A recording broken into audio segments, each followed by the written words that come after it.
Okay, good afternoon, good afternoon, good evening rather. It is evening already, 6 p.m. Yeah. And let me say welcome to another Civic Vibes program, episode number 25. We are delighted to have with us this Sunday afternoon another invited guest, and for what promises to be another informative and thought-provoking conversation. Focus on issues shaping our society, our economy, and our future as a nation. And by that, I mean our nation, Dominica. I want to say a special welcome to all of you who are logging in to the various social media platforms on which this program is being streamed, and that is Facebook, YouTube, and X. And it is always good to have you back with us every Sunday for a Civic Vibes program. So I would say to you, just sit back, relax, and be a part of that conversation. Lofty will not be with us this evening as he has some other engagement. Unfortunately, we do not have Lofty with us. However, we do intend to have a great program, an exciting program. Tonight, we are honored to welcome as a special guest with a wealth of experience both in Dominica and abroad, our good friend, Mr. Peter Carbon. Hi, Peter. How you doing, man? I'm doing fine, and All I'm right. happy to see you and to have a honest chat with you this afternoon. All right. Okay, great, great, great. Yes. For those of us who may be familiar with Peter, Mr. Carbon was the Minister of Agriculture and Environment in the Commonwealth of Dominica from 1995 to 2000, during a time of critical development and transformation in our agriculture and environmental policies. Today, he continues in his public service in the United States, working as an environmental specialist with the Department of Agriculture in the state of Florida, where he continues to contribute his expertise to public sector development and sustainability. With his rich experience in governance, agriculture, and environmental management, both at home and abroad, Mr. Carbon brings a well-rounded and informed perspective, I would say, to tonight's discussion. Our conversation this evening centers on a topic that is at the heart of economic and social development. And we're talking about jobs and prosperity and how does that ties in into the overall economy. So as the conversation unfolds this evening, we will be exploring how the availability and quality of job relates to a country's economic health, what are the means for sustainability and prosperity? How do we see that? And of course, how Dominicans can strengthen that job and prosperity connection to ensure inclusive growth and opportunity for its people. From Mr. Carbon's dual perspective that I've just outlined, having led key ministries in Dominica and now serving in a major agriculture hub in the United States, we will gain, I'm sure, an invaluable insight into the policies, the practices, and the priorities that can move us forward. So whether you are a policymaker, whether you are an entrepreneur, whether you are a student, simply a concerned citizen of Dominica, this is the conversation for all of us. As I said again, I want to welcome all our folks who are online. I see we have Carolyn Warrington already with us, David Joseph, Dorival Drago, Sandra John, Eliza Louis Gomes. So quite a few of you are coming on, and I would say the usual suspects, if I use that word. But we're happy to have all of you come on board and join us on this Civic Vibes program number 25. As I said, Lofty, wherever you are, my brother, continue to have a wonderful day. We definitely miss you, but you know, sometimes we have to address other stuff, and therefore we want to wish you well, and we know hopefully next Sunday you will definitely be first. So all of you folks, grab your drink, whatever you're drinking, a little water or coffee or tea, and let's start the conversation. But before we dig into the actual conversation itself, maybe Peter, as we understand it, you're an environmental specialist with the Department of Agriculture. For those who might be just maybe hearing you for the first time, just tell us a little about you and just a little about what exactly does that entail as an environmental specialist in the Department of Agriculture in the state of Florida. And then we'll jump right into our conversation. Well, first, I would like to extend condolences to the family of Honorable Thomas Etienne, who passed sometime last week before. Mm-hmm. I was first employed under his leadership as minister a very, very long time ago. He set a good pace for the department at the time, and I was employed as a trainee in the department. So I would like to wish, well, the best to the family. He had a good, long life, productive life, and Dominica should celebrate his contribution to our country. Absolutely, absolutely. And Civic Vibes certainly endorse that.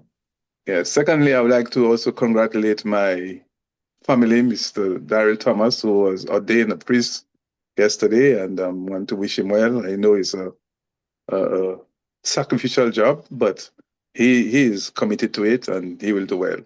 Oh, so Dominica is blessed with having Daryl.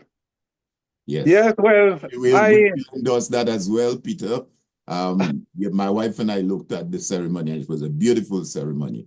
And it's not often you get that happens. So certainly it's something positive for Dominica.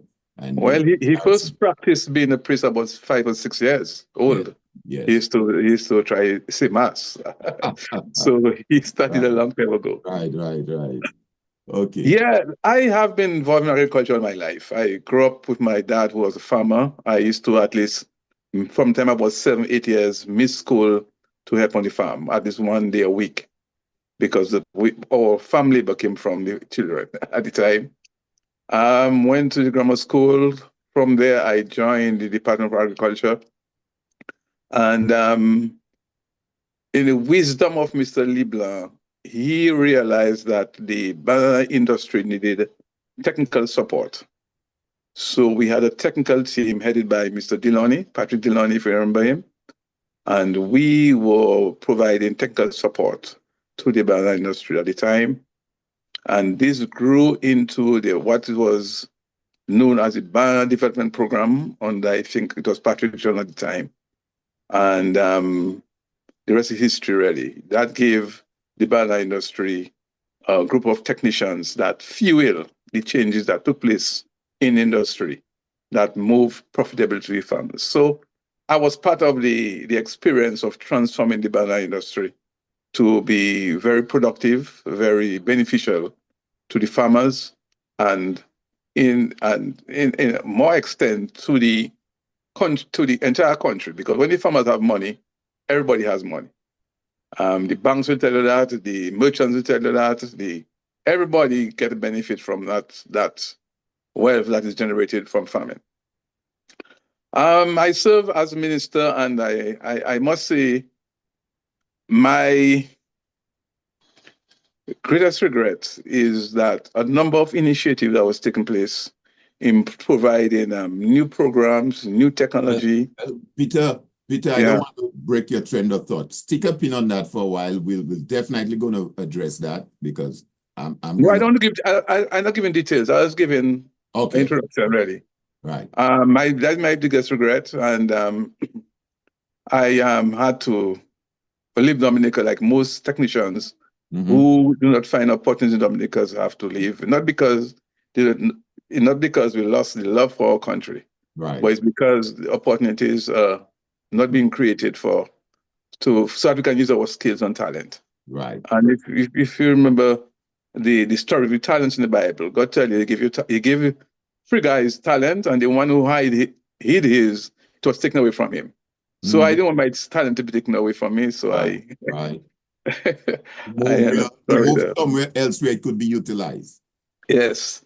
And with God guidance, I joined the Department of Agriculture here in Florida, which is maybe one of the biggest, most efficient department in tropical agriculture, I believe. And I've seen the department contribution to the economy grew from 120 billion to 100 to almost 100, maybe 180 billion dollars. Although we have a lot of challenges, but it is said that every challenge provides opportunities. That's right. And we see it in Florida. The investment, the technical support has really supported the farmers here, and we continue to produce and feed not only the nation but feed people outside the U.S. Outside. We play a regulatory role rather than education. The education for agriculture comes from the university through IFIS, and the Department of Agriculture do a regulatory. So I am involved in scouting for pests and disease and for regulating various rules and regulations that has been passed by the legislature to protect the environment, protect the farmers, and protect the industry. Because unless you protect what you have, your resources, they can disappear easily. And that's one thing we need to learn back home, is that we need to do more regulation, have stronger laws to protect the long-term benefits of our resources, really, natural resources. Absolutely. So tell me, Peter, how long you've been doing that in Florida? 18 years now. I've been with the department, and I learned a lot. I learned so much from the operations here that I'm just waiting to be able to share it with my colleague, my technicians in Dominica, whenever they give me the opportunity, because farmers support farmers. Right. That's one thing I learned here. Every farmer will tell you he can't do it alone. He needs his fellow farmers, and they all work together. They form organization, they support each other. If one farmer finds a solution for a problem, he will present it so that other farmers can start implementing it. Right. And it works well for us up here. Good. So it appears, Peter, man, agriculture is in your DNA. I mean, from what you've just explained, what you did in Dominica, going all the way back when you left school, and by the way, I don't know if it's the water, the fruits, or whatever you're eating down in Florida. It seems to be going very well with you.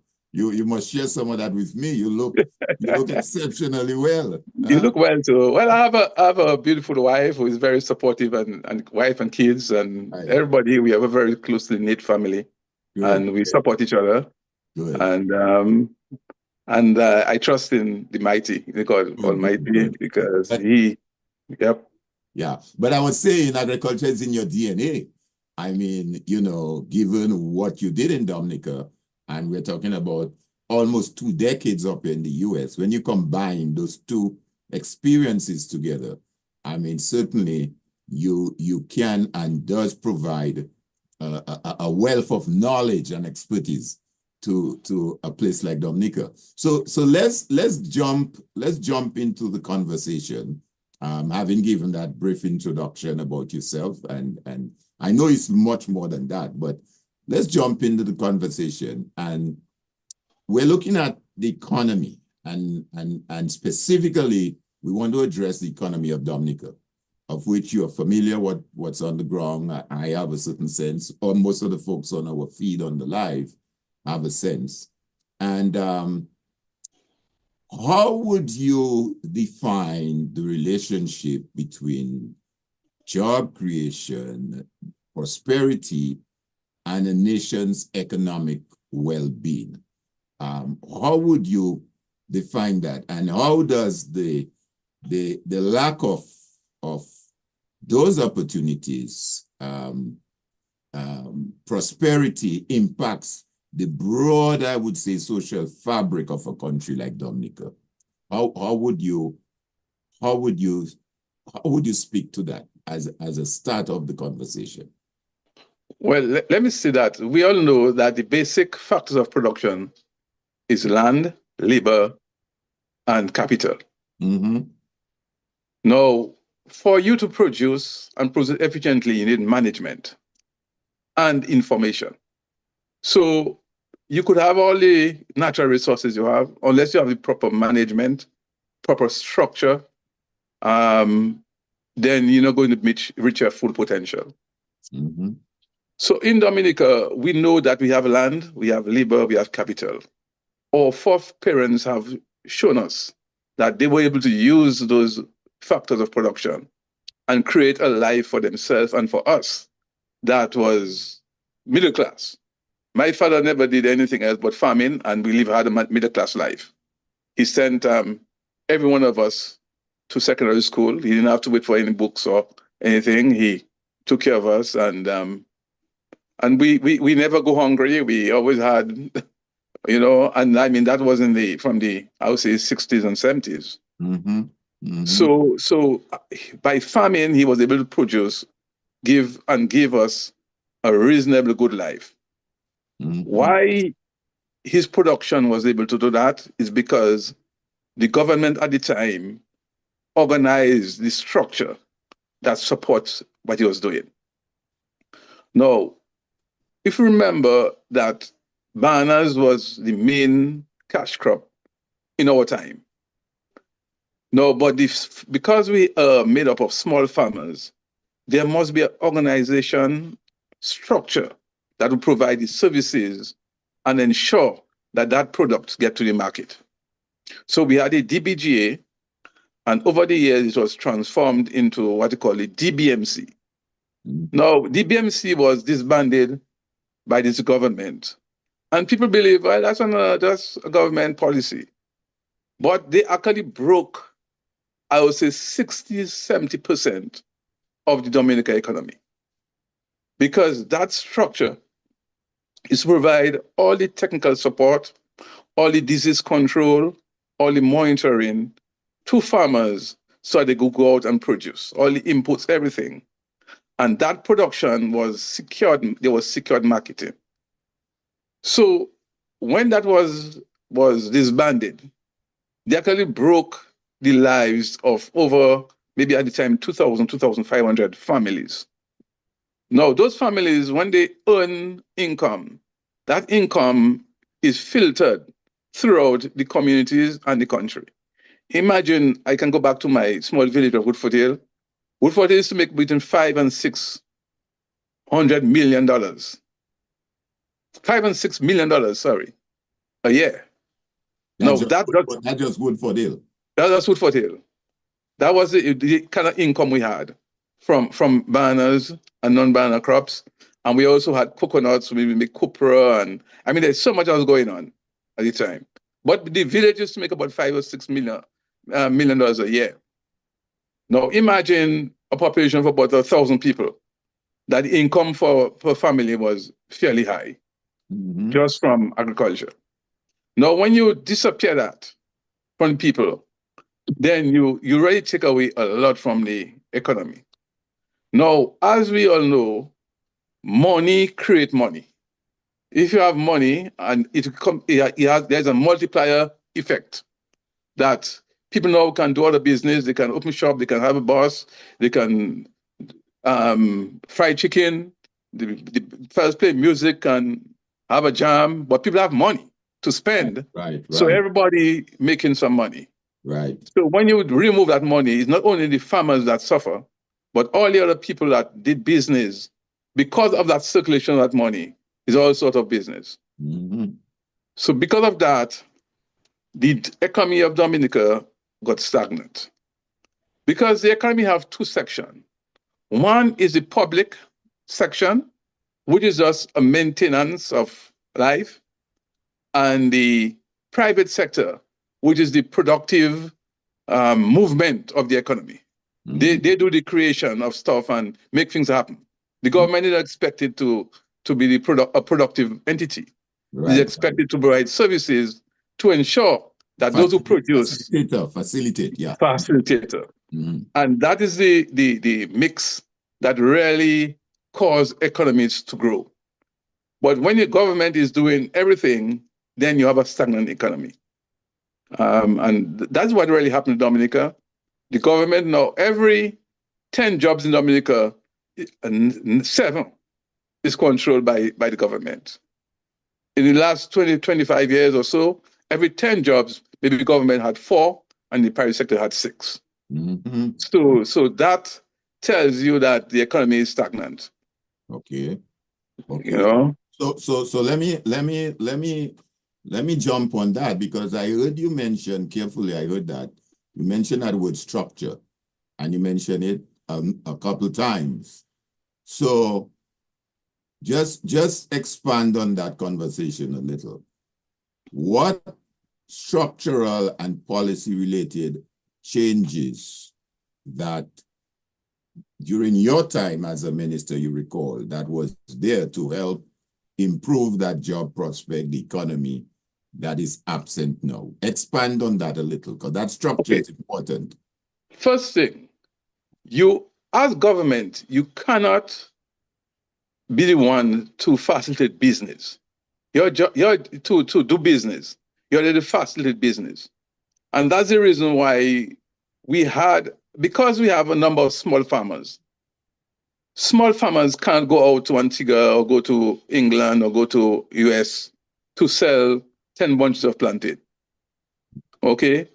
Now, if they are not organized, you have got the database, you have got the acreage, you have got the number of plants in there, what production to expect. You can't go out and market. Right. Because every market require commitment. Right. Volumes, quality, schedule of production, especially now. Because you remember in the old days, most of our non-banana crop was sold by hucksters. They used to take a group of, and they used to go on the market in Antigua or St. Martin, and they used to sell. Right. But the transformation came in the late 90s when supermarket start selling fresh produce. Right. So every supermarket now starts carrying fresh produce. So it created a great opportunity for the producers or the producer organization to go out to the supermarket and negotiate marketing contracts. And I did that before I left, just before I left. Okay. Mr. Jolie Pelletier was my advisor at the time, and was an economist. And it was critical for us at the time to have a man like Jolie Pelletier. We went to Barbados, and there was the high-low supermarket chain. They used to bring in a container of herbs, chive, parsley, celery, all the herbs that you could think, thyme, and from Netherlands for the business. Right. So we promised, we started negotiating with them and say, look, we can organize in Dominica to produce that for you on a bi-weekly basis, every 2 weeks. Okay. But give us some time, we can go out and do the investment, and then they agreed. They also said that to us that, okay, let's go one step further. Because they are a supermarket chain, they would like to open a supermarket in Dominica at the time. Wow. So when they would have the boats come down, bring down goods from Barbados, and on their way up, they'll bring back agricultural produce. Produce from Dominica. Okay. Dominica. So that means that not only the herbs, but we'll have our citrus or coconuts or plantains, because Barbados is a big market, especially with the tourism. Right. So if we have a regular supply to that chain, then that will be a good outlet for us. So what we had to do is to secure a piece of land for them that they could put us on market. And we had the land. We went on to Jimmy and we had government land there. We were planning to. That was in the process. As you know, those things take a little time. Right. Yeah. So that ended there because we left office. Okay. But the idea is the opportunities still exist. We were fortunate to have Mr. Norris Charles, who also was a well-trained marketing officer. He worked with Catco for many, many years. So he knew the Caribbean markets at the back of his hands. And we coordinate production marketing. I said, Norris, just let me know where you find the market, how much you need, and we'll organize to produce.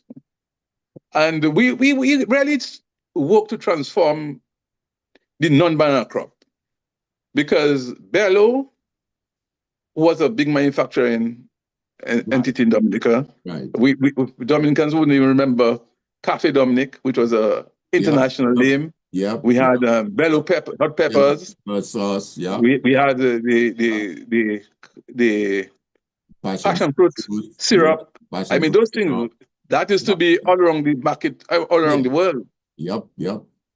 But Bello used to be bringing in pepper puree, then crushed pepper from Costa Rica to make a pepper sauce. Right. So Mr. Charles and myself had a meeting with them and say, look, if you let us know how much pepper you need and give us 6 months, we can produce pepper for you. Right. And they agreed.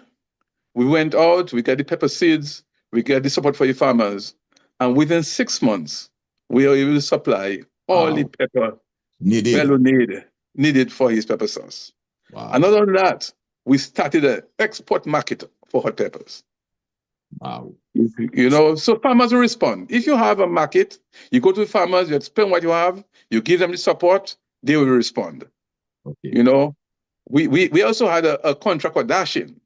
And we sent a container of Dashin to the US every 2 weeks. No, what we did that, how could we do that? We had to appoint marketing officers. These marketing officers had to go out to ensure that the farmers planted.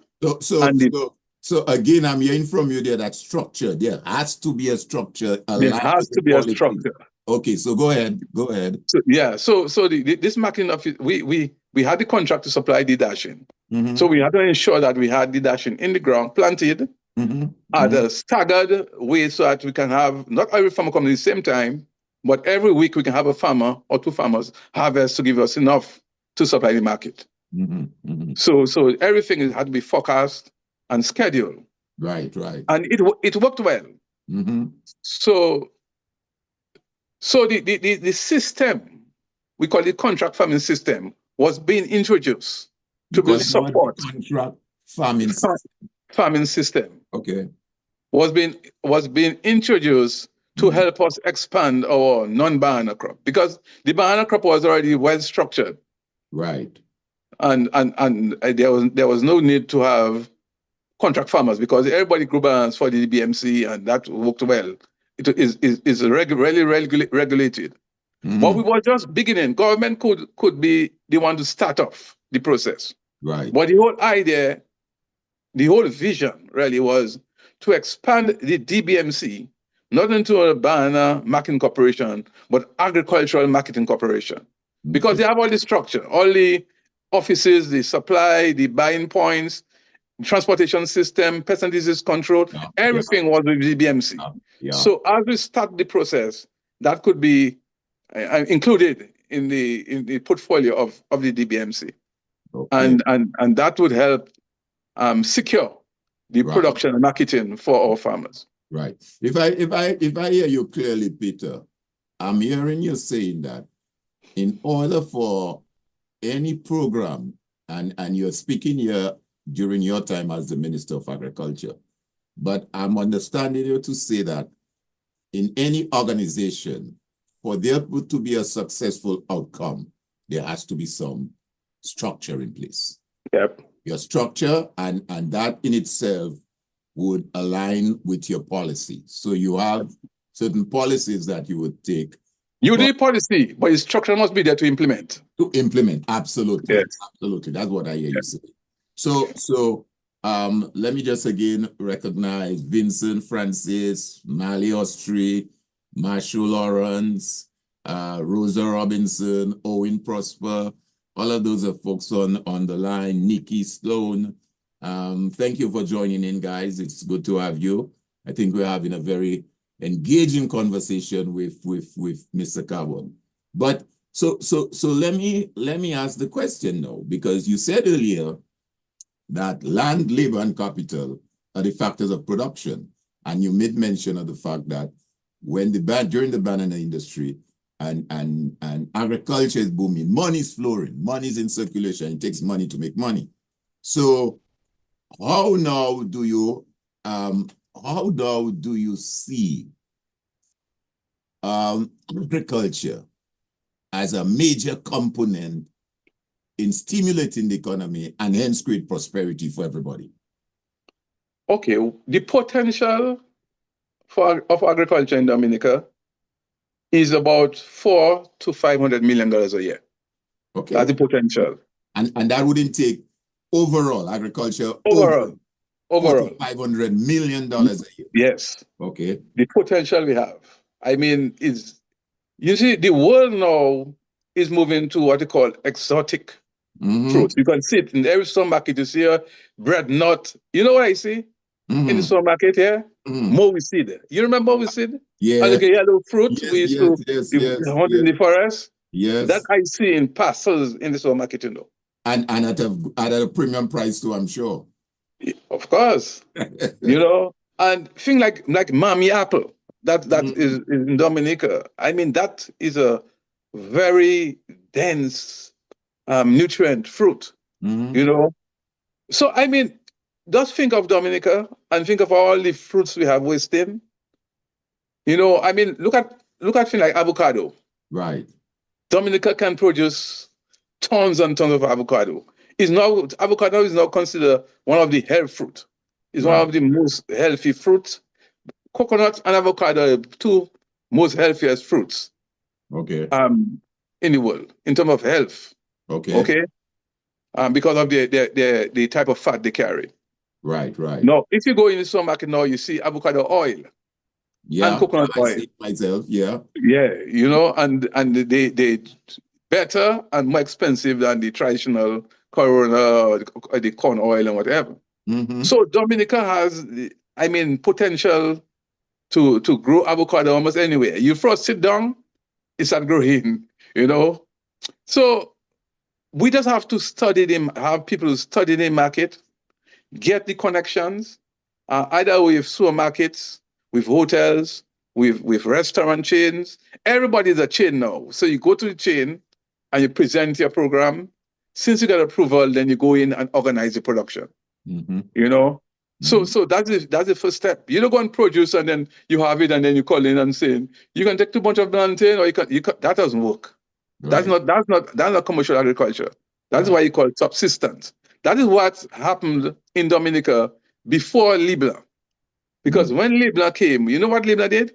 Libla put buying depots. He made the agricultural marketing board. I don't know if you remember that. Yeah, I remember that. The marketing board.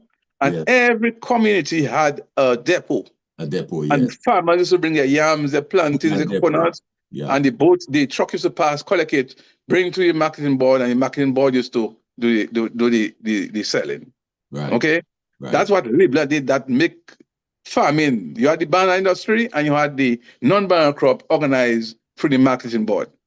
Right. Now, that is where small farmers benefited because you have yams, you 2 bags of yam, you bring that depot, they wait, they pay you, and then the government organized to sell it. Right. Okay? So we have the Huxley Association were helping. But since we lost the banana industry fueled the production of other crops because they brought in the inputs, farmers got the inputs of the bananas and they can use that to produce other crop. Right. You know? So your bananas give you an income every week or every 2 weeks. And when you sell your yams, which is once a year, you can do something with it. Or you sell your plantains or your coconuts. And so the structure of agriculture was organized in a way that it provides a steady income to families. Right. Every week they got income. Every 2 weeks they got income. You know. Right. Well, I mean, that is some great information that you've provided. And I mean, you stated there that agriculture in Dominica has the potential to generate $400 to $500 million. Now, I know when you indicated earlier your role in Florida, you mentioned you guys moved from 120 to $180 billion. Yeah. So clearly what I'm hearing there is that agriculture as an industry, quite apart from the other things we can do, maybe in manufacturing, tourism, construction, you name it, agriculture on its own as an industry is such that can create jobs, create prosperity, stimulate an economy, and have a vibrant economy. That's what I'm hearing from you. Some people believe agriculture is just planting, but planting is just about 10 or 15% of the industry. Right. Because you need technical people, you need chemists, you need a lab, you need people in data, you need people in accounting, you need people in management. So all the bright brains we have, they would be there supporting the industry and making the farmers more efficient and making them make money. Absolutely. So some people believe agriculture is just the guy in the going up in the garden. Going with a fork and a cat in the garden. Yeah, that's agriculture. Yeah, that's about the industry. That's about 10 to 15% of the industry. No, I'm glad you made that point. Yep. So a lot, I mean, even when DBMC was there, remember DBMC had a staff of maybe almost 200 people. Right. Employed. Yeah, we had a bunch of extension people. We had food quality. We had pest and disease control. We had the accounting, the data, the marketing. So you had technical people up there supporting the industry and allowing farmers to do their work and make money. Yeah, but I think quite apart from that, you're absolutely correct. Like you said, a farmer back then would be able to earn a good living, send their children to school, buy their vehicles, as they say sometimes, for cash, and build a house, pay their house. So that, as you said earlier, was money in circulation. The economy had money in circulation. That was a good thing about it. So that if the little guy has a little shop in the village, he would be able to sell stuff because people are generating money, and so I'm seeing that linkage there as it relates to a vibrant economy if your agriculture sector is vibrant. But let me just as the conversation unfolds, because on the chat someone raised a concern when you mentioned avocado, coconuts, and a couple of the other products. Because of climate change and occasional tropical storm, is there a different approach to the industry in that regard? That was a question posed there. And I have myself wanted to ask you, well, how would Dominica's economic strategy better align with, say, the global shifts such as the climate change that this person just mentioned and technological advancement? Because as you rightly said, it's just 15% the pickups. But 80% has to do with research, technology, and all that sort of stuff. So what is your take on that as it relates to, say, climate change and some of the... I always say that bananas is the most friendly crop for hurricanes. Okay, that's interesting. You get a hurricane, you wipe out your bananas, 6 months later, you can go back to your market. That's interesting. And remember, when we were in the office, we had 2 hurricanes and a storm. I don't know if you remember that. But we always did about $40 to $50 million export of bananas. Okay. Because if the bananas fall down and you buy a hurricane and you make the proper investment, within 6 months you have bunches again. Wow. Okay. So you're at a lull, but you come back. If you remember, I was part of the recovery in Hurricane David. After Hurricane David. Yes. After Hurricane David, farmers made the most money. Wow. Because of the investment that was made in the recovery program after Hurricane David. Farmers, we come back in bananas. We had a banana replanting and rehabilitation program. Right. Then we had the tree crop planting. We had the coconut rehab. And I mean, government invested And In we see the result of that for years. yeah. You know, so is your management, because I say you have land capital and labor, but your management is crucial. That's If you make so. the right decision, your Yeah. right investment, Right. climate change will come. You'll get destroyed, but it doesn't kill you. Right. You know, you get organized and you come back. You know, Right. so, and I mean, there are crops you could get in 6 weeks. You know, Wow. yeah, things like you do lettuce. Mhm. Dominica can say, okay, we can supply you with a container of lettuce, Right. and the 6 weeks, so farmers can make money. You have your root crops you can harvest. You Right. have your And tanya, your yams, the tanyas, the and yams, the okay, potatoes. all of us know what yam pie tastes like. Yes. Yam pie, you know, we get yam pie. Yes. Uh, we can easily grow yam, cook it, crush it, add the ingredients, and dry it, Mm-hmm. and sell it dry yam, Yeah. ready for, you have to Yeah. add water and bake, you Yeah. know. But how you get that done? You get that done if you have a lab facility with food technicians that can go and research Process that. and Yeah. come up with Yeah. a system that, yes, we can add value to our yams by just do that. Is the process we have to go to. Yeah. Somebody might come and say, okay, look, I will make an investment. Yeah. One of us in the diaspora can say, okay, I can make an investment, buy In the that proper particular. equipment, put in it, and I'm going to take that on. But we have a product that we can sell to them. Yes. Like here, we have the University of Florida. Mm-hmm. They do the research. And Absolutely. that research now is sold to a private sector person. They Right. build a factory and they start producing. You know, Absolutely. Yeah. look at Gatorade was built right here in the university.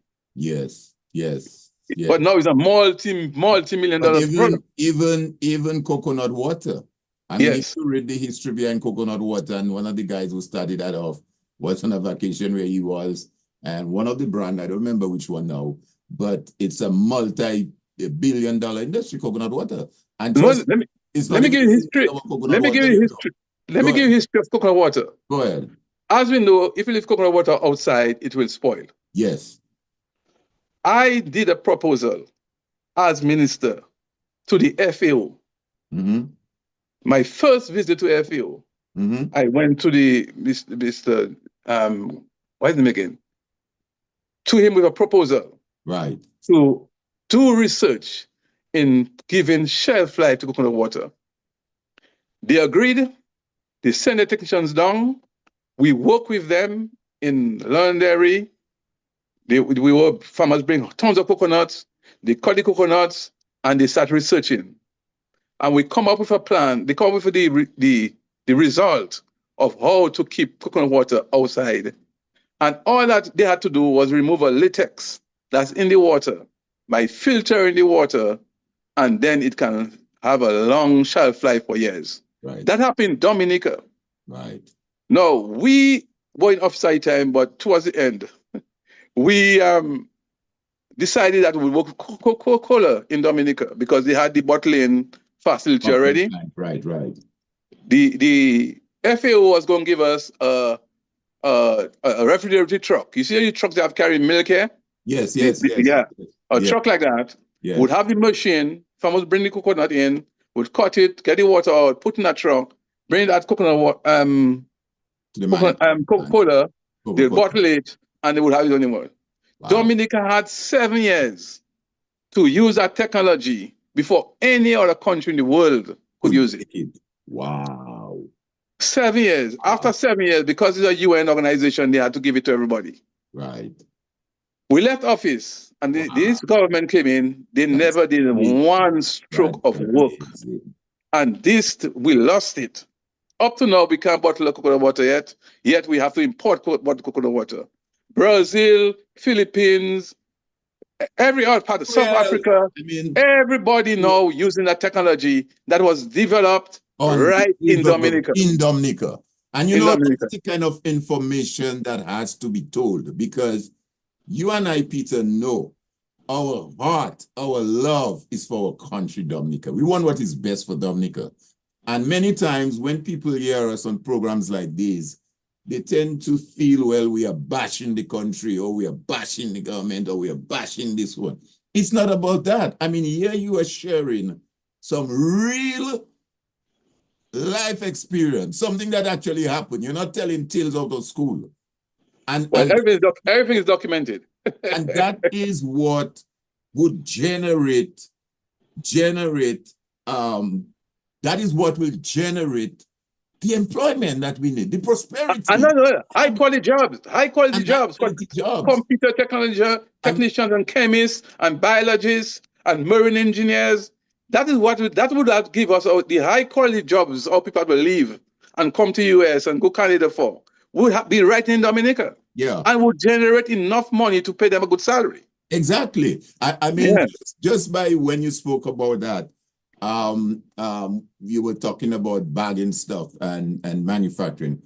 In Atlanta, you know what I came across just recently at one of those Caribbean shops, markets that you have there. These are Caribbean shops. Roasted breadfruit package from Jamaica, yeah. Jamaica.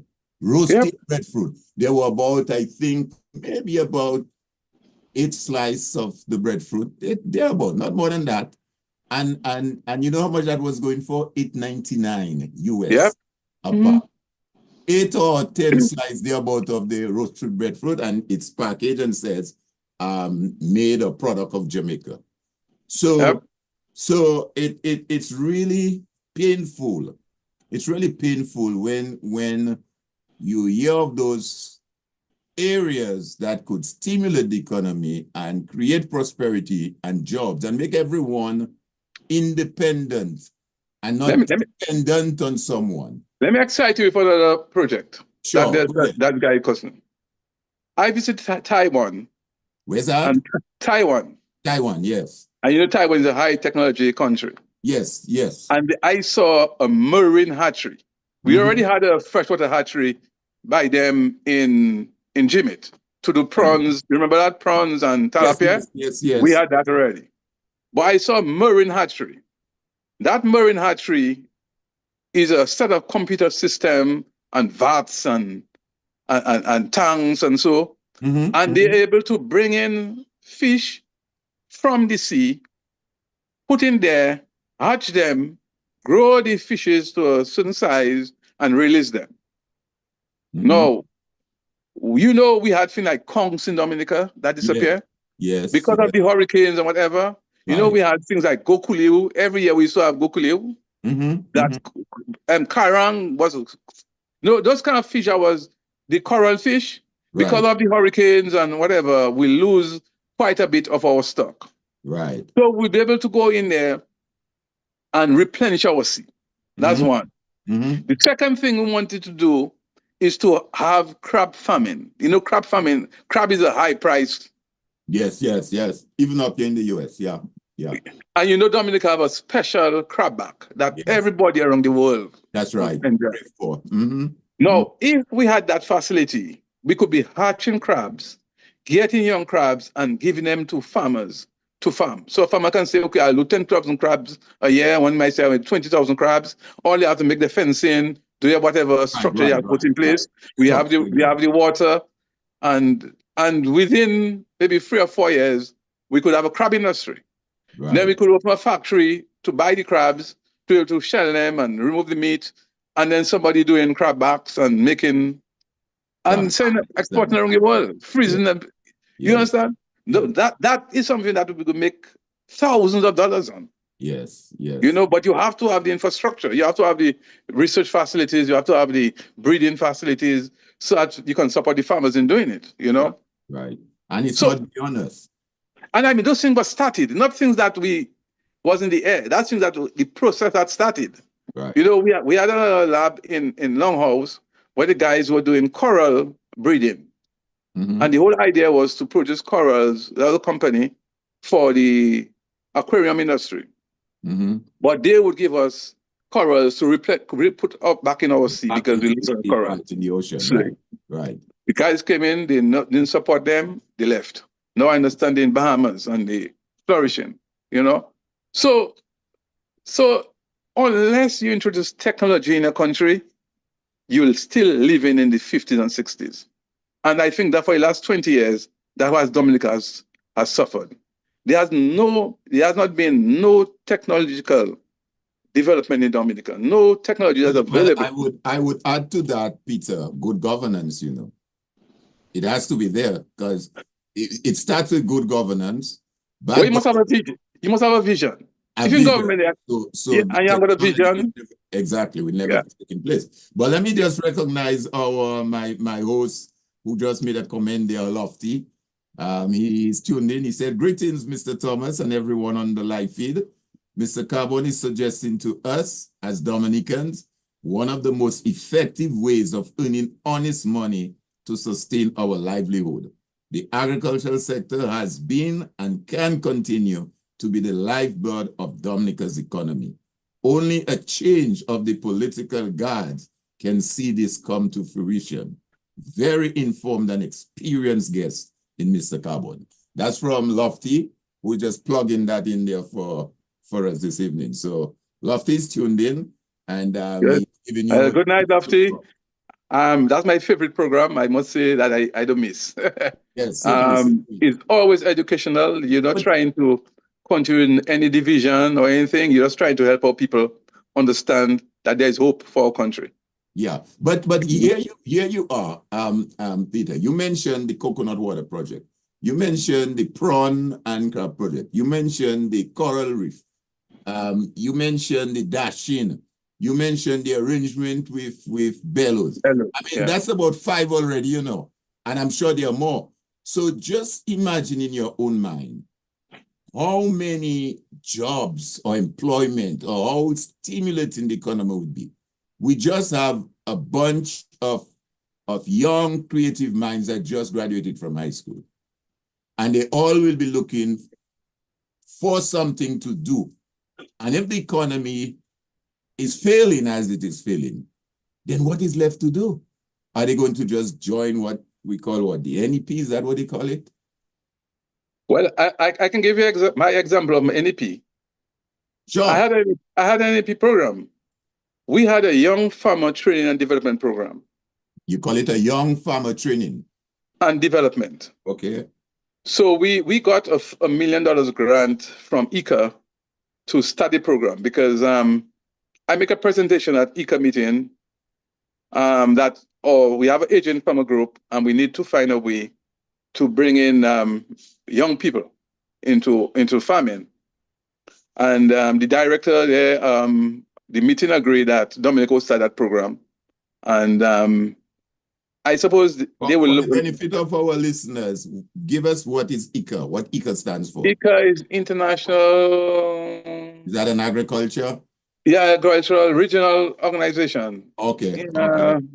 Okay, go ahead. Yeah. So we had our first group of young farmers in training when we left government. And the program discontinued. But the program was organized that would bring in young farmers with access to land. Their parents had land or they had access to land. Pay them a stipend for 6 months, during which time they would be attached to the Department of Agriculture to learn the basic of farming. Okay. And they would get an opportunity to develop their project, their enterprise. Wow. So they will decide I'm going to be a banana farmer. Right. So they'll teach you a banana and give you a chance to say, okay, I'm going to 5 acres of bananas, how much money I need for imports, how much money I need for tools and whatever. Right. If you're going to chicken, you develop your enterprise with the help of the people out there. Right. Yeah. Right. The government would provide seed money for your investment. Again, we're talking structure there. Yes. Structure policy. Go ahead. And some would be grant and some would be loan. Right. Okay, but we are transforming the loan system to be a crop lien system. That you pay a percentage of your sales rather than you have to pay so much every month and sometimes you have, sometimes you haven't got. It'd be a percentage of your sales. Right. So that was the system we're trying to introduce. I like that concept. Crop lien, yeah. Yes. Your production and your sales. Yeah. So we would give them seed money for investment in their tools and whatever equipment they will need. And they would have a soft loan because you have given some responsibility for their their operations. Right, right. But would pay them their stipend during the development process. Mhm. So like the NEP, they'll be getting their little stipend every 2 weeks, so that we'll be paying them during that period of time till they start their business come. So Right. that was the concept. Right. But it didn't get a chance to see whether it worked or not. You And know? here again, we were talking about teaching a man to fish. That concept, teaching a man to fish. So here here is, as you said, he would identify where his Enterprise. His enterprise, Yeah. poultry, you know, Root crops, root fruit trees, whatever you're going to do. Yeah. And that way he would create production would be in place, production, industry. Yeah. And who knows, 2-3 years down the road, depending on how this production develops, say tomatoes is doing or lettuce or whatever, people are employed. Of course. You know, the enterprise is growing. And the thing, if you have 4 of them or 3 of them maybe doing tomatoes together, they come together. And they can get volume now for the, the cucumbers. Remember, we had a packaging company making cartons. We had a plastic company making plastics. If you had all those activities, those opportunities for them to sell their produce, they would be there. Right. Now, people working in the carton factory, people working in the plastic factory. Right. You know, so you have packaging material, you know, being produced. Right. You know? Let me ask you one of the resource that we have a lot of, and we seem to not able to capitalize on it as well. It is water. That thing they call water that is so scarce throughout the world. Anything that you can recall that comes to mind during your time that you? I speak in there, and people believe I'm speaking from pie in the sky. I talking about practical things that was happening during 95 to 2000. Yeah. We had a company that was going to do fruit infused water in Layu Park. We had they did the survey for the water. The structure was supposed to go up in Layu Park. The equipment, the steel frame building was on the port when we left office, and their job was doing infused water, because water is everywhere. Water competition, yes. So we have a lot of water, but we can add value by adding fruit juice to that water, because infused water. So because we have so many exotic fruits, you know, all kind of fruits we have in Dominica that people don't know about. Right. He would be creating a niche market with different infused. So passion fruit and grapefruit and mammy apple and whatever fruit we have, you know, and that wasn't the process. So what would do that we water, you know, only sell water, which was we were doing already by selling bulk water, but would add value to that water. Right. And then you have infused water, they call it. Right. Which was flavored water. Yes. Adding some nutrients in it in the process, because you're adding vitamin C and all that. Right. But that's a big market, you know. It's a huge market up here too. Yeah. Huge market in the US. So I think the company was from Germany. Okay. And they were working with us on that project. Okay. And that too disappeared, because none of the project we had in mind, there was nobody that take it on and say, okay, look, we're going to go ahead with it. So they are still out. Well, again, based on what you've just shared with us, and I'm getting a lot of responses on the feed. Everybody is pretty much impressed and pleased with what you're sharing. I would tend to think that there is hope. There is still hope. There's lots of hope. Lots of hope. But there are certain things that need to be put in place to arrive at that place that we want to be. And I'm sure we'll address that before. We'll address that in the second half of the program, because I noticed we've already on the hour. Yeah. So we're going to take that break now on the hour. And once we come back after the break, we will dig deeper into, we want to spend some time to look at the youth. I know we mentioned the Young Farmers Training and Development Program. But we want to look a little deeper into the youth skills and the future. Because like I said, several of them are out there for the last 20 years. Some may not be able to begin fully employed. And we have now some more joining. So we look at that. And like I said earlier, we'll also want to look at what are some of the practical solutions and the outlook. How does the outlook look? What some practical solutions? And there you might be able to share some of the models that you are involved in for the last 18 plus years in Florida. What are some of those that might, you know, we might be able to learn best practices from? So let's take that much deserved break now, 7 o'clock on the hour. And when we come back, we will dive deeper into the rest of the conversation. And I'm sure take some of the comments that are coming through on the feed. Let me just say to those on the YouTube, the Facebook, and the X streaming live, thank you. Unfortunately, we won't be able to do any calling today because Lofty is out. He's the guy that manages that. But we will try to take some of your comments as it comes on the live. So we'll now pause and take that break. Producer, we'll now take that break.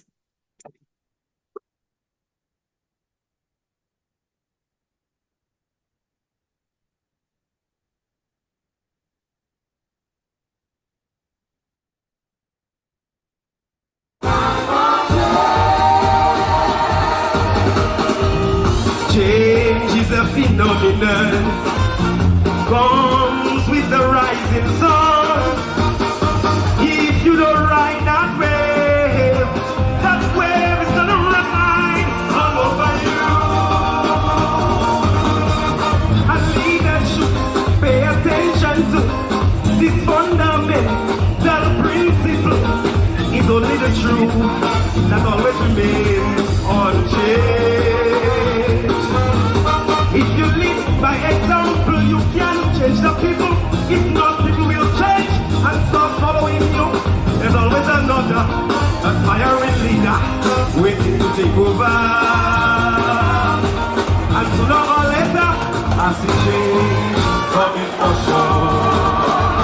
When government being smarter than the unemployed young people round the corner. Government counterproductive of what your citizens are trying to achieve. When one set alone not rising and the others just scraping up and leaving. Oh, it's nothing strange. It's never change.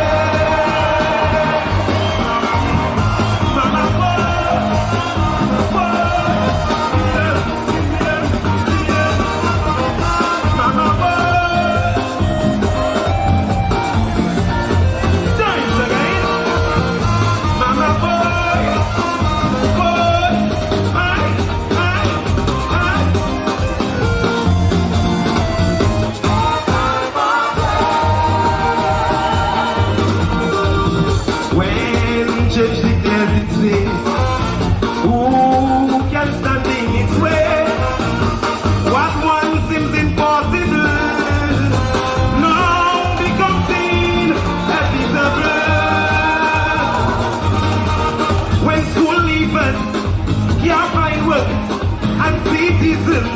are losing hope. People from all sides begging for a better life. Then out of that darkness, here comes a light, a consciousness where people could now unite. Many can feel it, though they are afraid to say they longing for the day. And from this silent protest, I see change heading away. When young man and woman in your 20s don't know what it's like to understand. When mothers in your constituency losing their homes while leaders building to and free. When in the land of soil and water, any government abandon agriculture. Oh, it's nothing strange. It's never changed. Mama boy,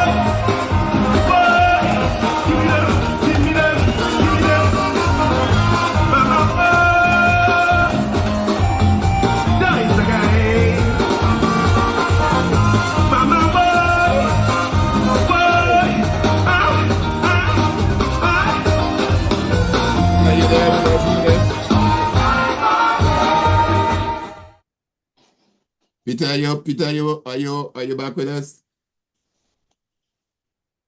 Peter? Yes, I'm here. Okay, great. All right, so that was this break on the hour. We are back again, and courtesy King Dice. Thank you, King Dice. Yep. There's a line in King Dice's song, and that's where we're going to move into now. When young men and women in their 20s do not know how to earn a salary, that's a line in the song. That's a powerful line. When young men and women in their 20s do not know how to earn a salary, and it's not because they don't want to earn a salary, but because the opportunity is not there for them to earn that salary. So what role does the youth employment skill training play in building that resilient economy? And how can we as Dominican retain that skilled labor force? And I wouldn't want to say prevent the brain drain, but minimize, because every young person that you speak to, they'll tell you, oh boy, I want to leave the place. Okay, they will go next door, St. Kitts, Antigua, wherever. Right now, it's difficult for the US, as it understand it. The US government is clamping down, so it's not easy to come up here, whether to study or for opportunity. So, well, how do you speak to that, Peter? Again, Okay. lining it with the economy. That is the I mean, focus there. you have to learn from the past to determine the future. True. In Dominica, we had certain structure, certain institution that prepare our youth for job opportunities. Mm-hmm. We had young people used to work with their parents on the farm. Mm-hmm. Some of them didn't get a chance to go to high school. Mm-hmm. They work with their parents for a while. They father give them a piece of land. They start their own thing. Next thing you know, they producing money farmers. People my age, I went to high school. That didn't go to high school, built a house before me. Right. Although I got a job as I came from high school. Right. So young people had that outlet in farming, mainly from their parents. Then you had places like Public Works. Oh yeah. I'm glad. Public Works was doing a lot of road construction, road maintenance, government buildings. A number of young people went to Public Works and get training. Mm-hmm. They get trained to be operators, to be welders, to be mechanics. So it was a nursing practical way of getting the young people prepared for the workforce.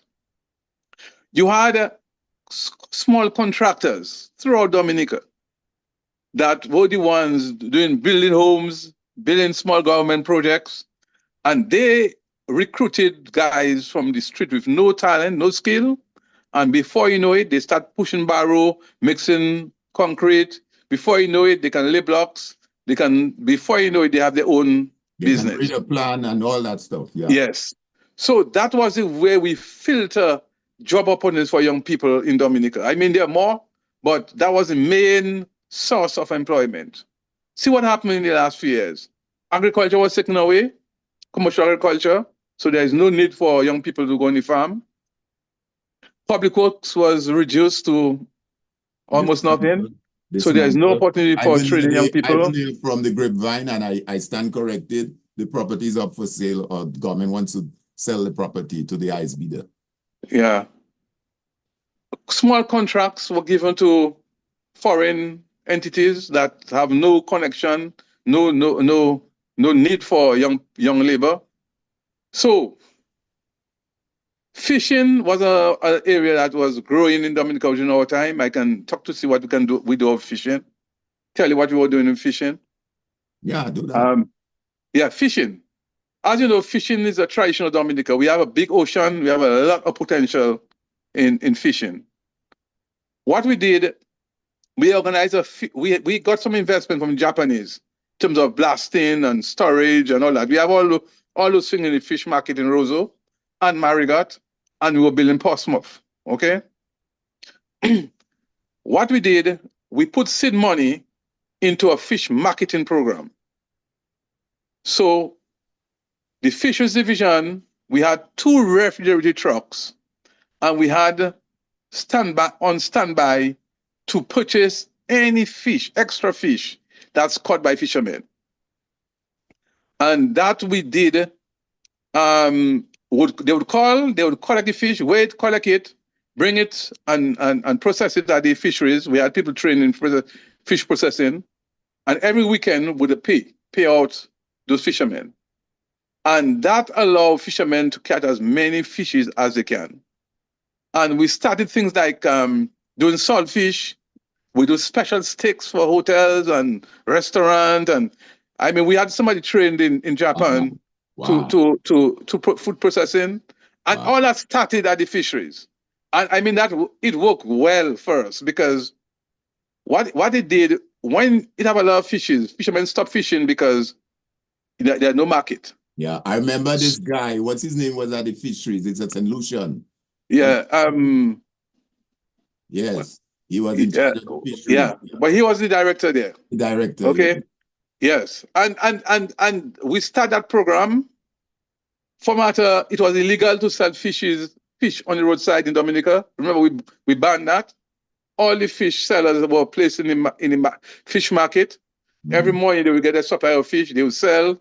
What they would sell, we go back in storage. So we had a process for developing the fisheries into a commercial business. Right. That fell down. So fishermen go on fish now, and they start to come out after a long day fishing, they're passing around with a vehicle trying to sell their fish. That stopped on us. Okay? So because the whole idea is government there to facilitate these people to make their investment and make money. That's what you're there for. You're not there to feed people. You're there to give people no country that feeds the people, government feeding the people, has ever developed. The only country that developed is when people are allowed to grow, use their talent, use their invention, their imagination. Yes. With the support, the regulation is there to help you. The financial support is there to help you. And you go out there and work hard and build a business. And what I hear you saying, Carbon, Peter, is that it happened before. So it's not so some of the persons the young people who may have been 15 years when this government came in, who now 20 plus 15 is what, 35, almost 40, might feel, well, this is how governments operate. But if I hear you and listen to you carefully, based on the examples that you gave and the things that were done, the initiative, it wasn't like that. You had situations where young people were motivated, they were employed, they were making their money. At the end of the fortnight or the end of the month, people were able to see their way and do things and start families, and that whole gamut of stuff was taking place. Yep.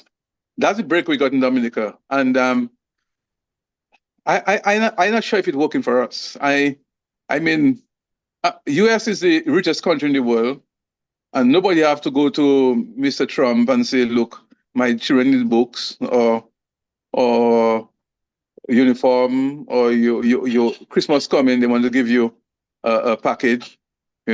As a representative, I used to do 2 functions every year, because as you know, as parliamentary representative, you get a entertainment allowance, travel and entertainment allowance of about $1,000 a month. Mm-hmm. That money, I used to use it to do a Christmas party in my constituency for the children, for all children. There was no separation, no selection. Yeah. You didn't have to come in no color code. No. Everybody come.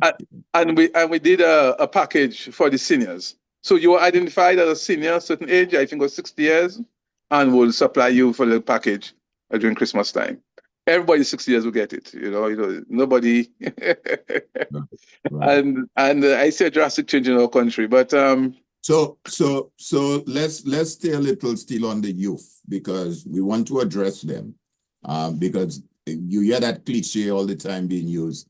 They are the future generation. They are the one to take us to that next level. How do you see us moving? Again, keeping in mind, we're speaking within the context of a thriving economy. Where do you see the young people in Dominica? Okay. And are there some models or programs that currently you're aware of in what you do in Florida that can be adapted for Dominica or anything like that? I mean, let's speak to that a little, and then we'll move into... To support industry, there's a lot of services that you need. In what for industry? Dominica, Sorry, could you repeat that? To support any industry, okay, there's a lot of services that you need to make them more efficient. Absolutely. Here, plant production is a big business. We call it nursery, plant nursery production. We have a whole industry on that. If I want to plant 100 acres of let's say avocado, he'll go and start looking for avocado seeds and start planting. He'll order or make contract with a producer, and before you know, by the time he finish clear his land, he have all the plants in it. Mm-hmm. So that's a plant industry. I think we could do well with that. Where people have a business to produce plant, vegetable seedlings, tree crops. I mean, traditionally the government do it at the centers, but we can see the reduction in government investment in that. So I think you can transition into a private sector. So you could have youth investment in that area. They get training how to do it, and they could do that. Yeah. There is something they call I'll propose to Dominica, because there are a lot of small farmers, and there is so much new technology and implements that's available now to make things easier on the farm. I would organize what they call a work teams. One guy would have a team of people, and would be able to supply them or give them incentive to get modern equipment. Right. So they can just go in and plow, clear, dig, harvest, whatever the job is on the farm. You have a team of people that go in and do it quickly and get out. Mm-hmm. So you could have young people organize themselves in that. Either small company. Mm-hmm. I would say it's a company where you, okay, take for instance, I know example of 3 young guys. Mm-hmm. Used to work for a business producing plants. Okay. And they decide they're going to start their business on the side. It's in Florida you're talking about. Yes. Okay. They go start a business on the side. So they rent a piece of land and they start producing. The guy gets so vexed, he fired them. And them guys went through the grind, and now they making almost maybe $4 or $5 million a year in their business. Wow. And what are they doing? Selling plants. Selling plants. Okay. Yeah.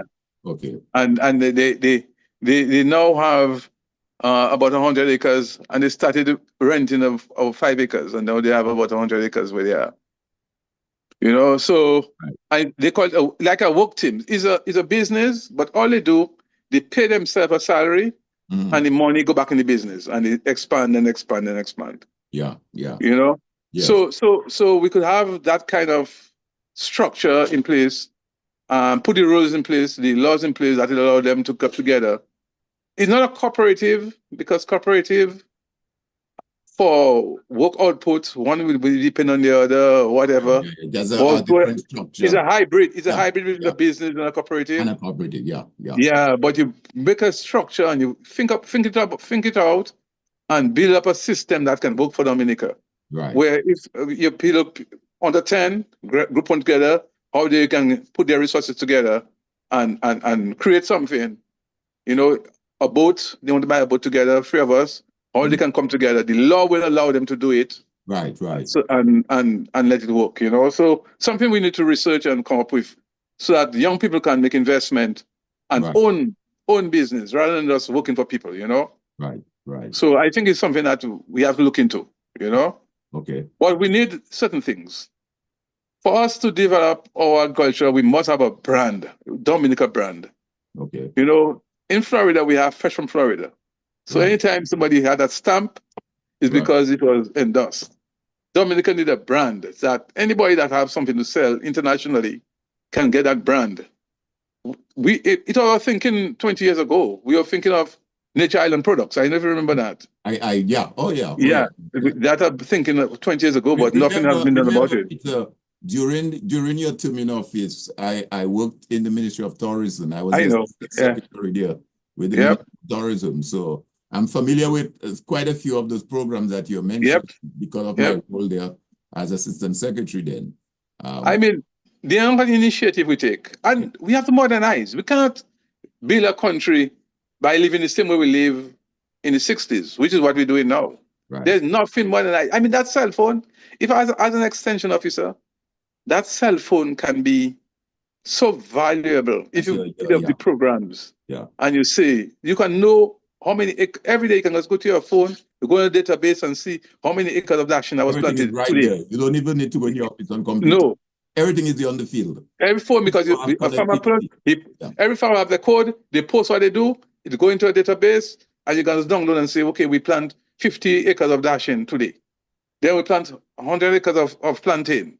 So you know, plantain will take 9 months to be start shooting. You follow up and see whether they're producing, and know we're going to have 10 tons of plantain for export. You know, so that kind of information is so available now that we didn't have in the past. Yeah. You know, to make us more efficient. Yeah. And if you're more efficient, make more money. You make more money and the economy benefits. Yeah. Let me refer a comment on the feed.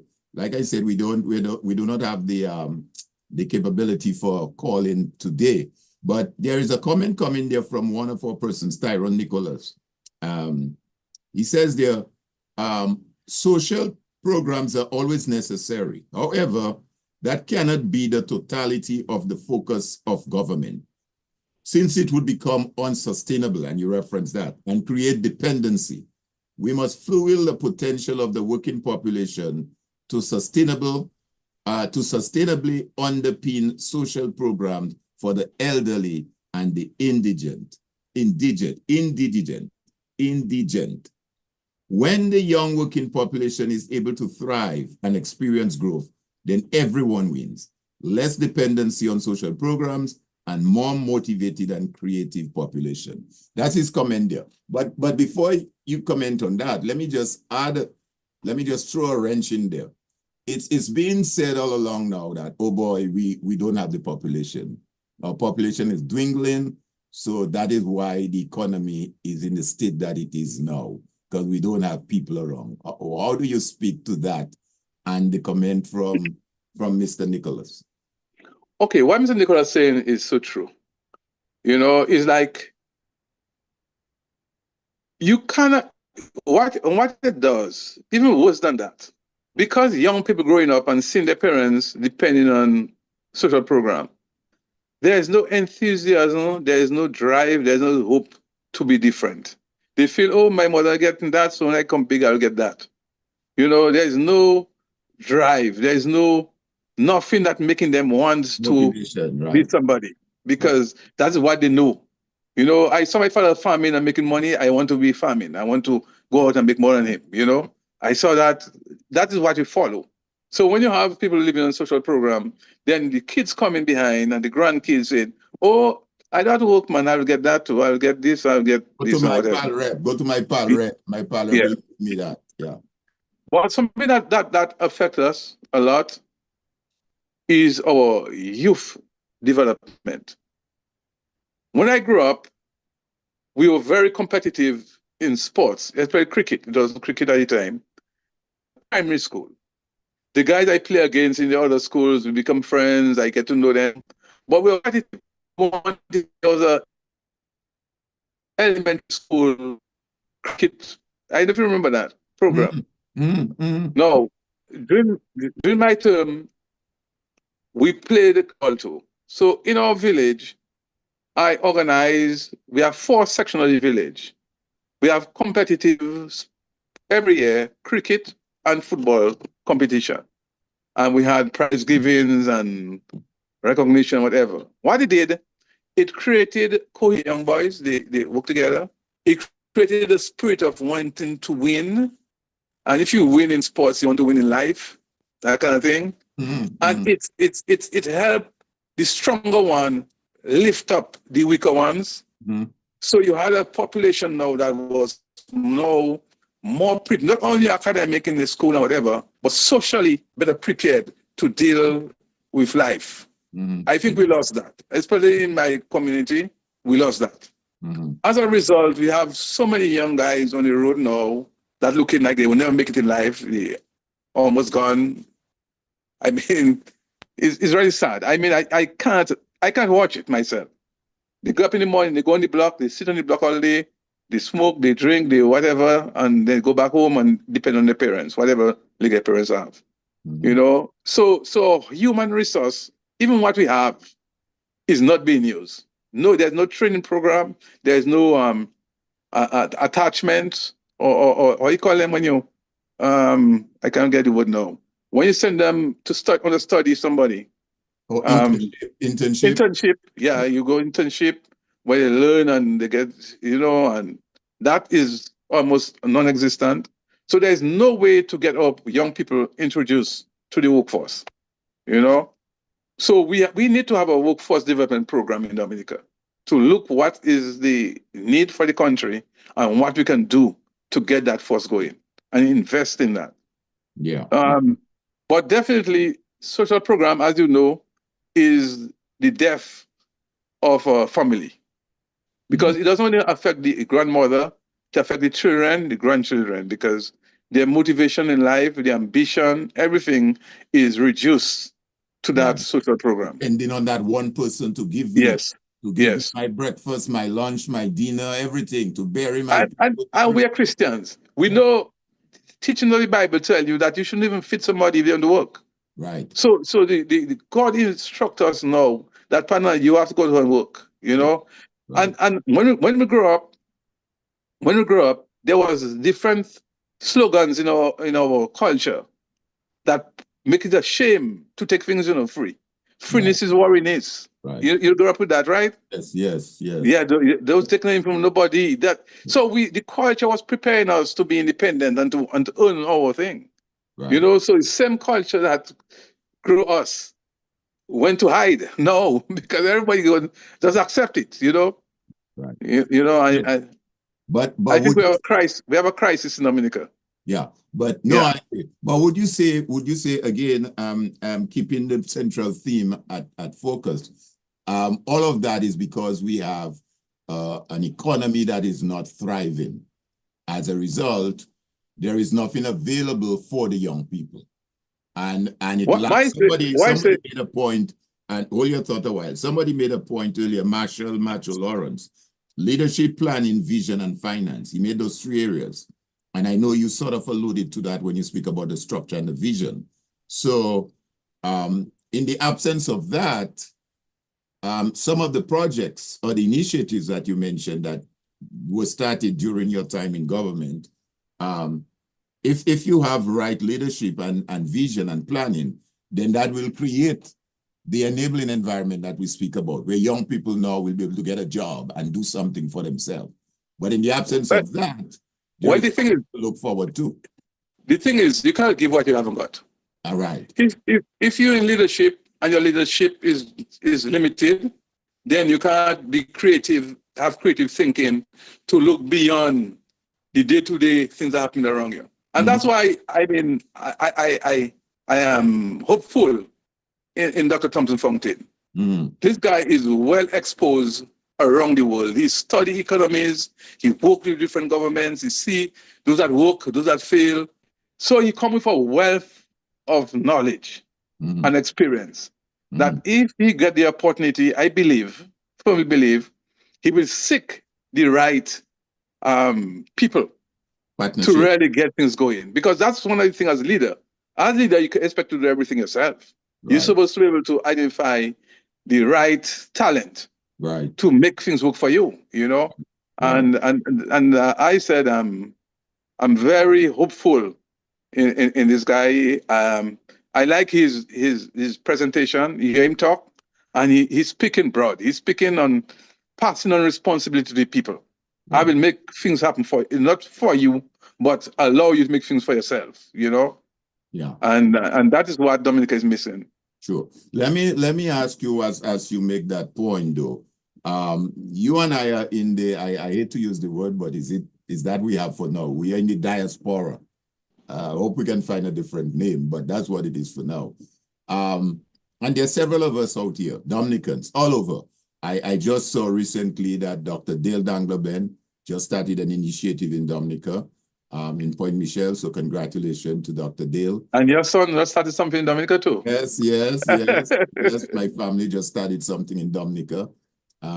So what role do you see for us in the diaspora, Dominicans? Because a lot of us, like you said, yourself and several other persons have expertise, have the knowledge. We've been there.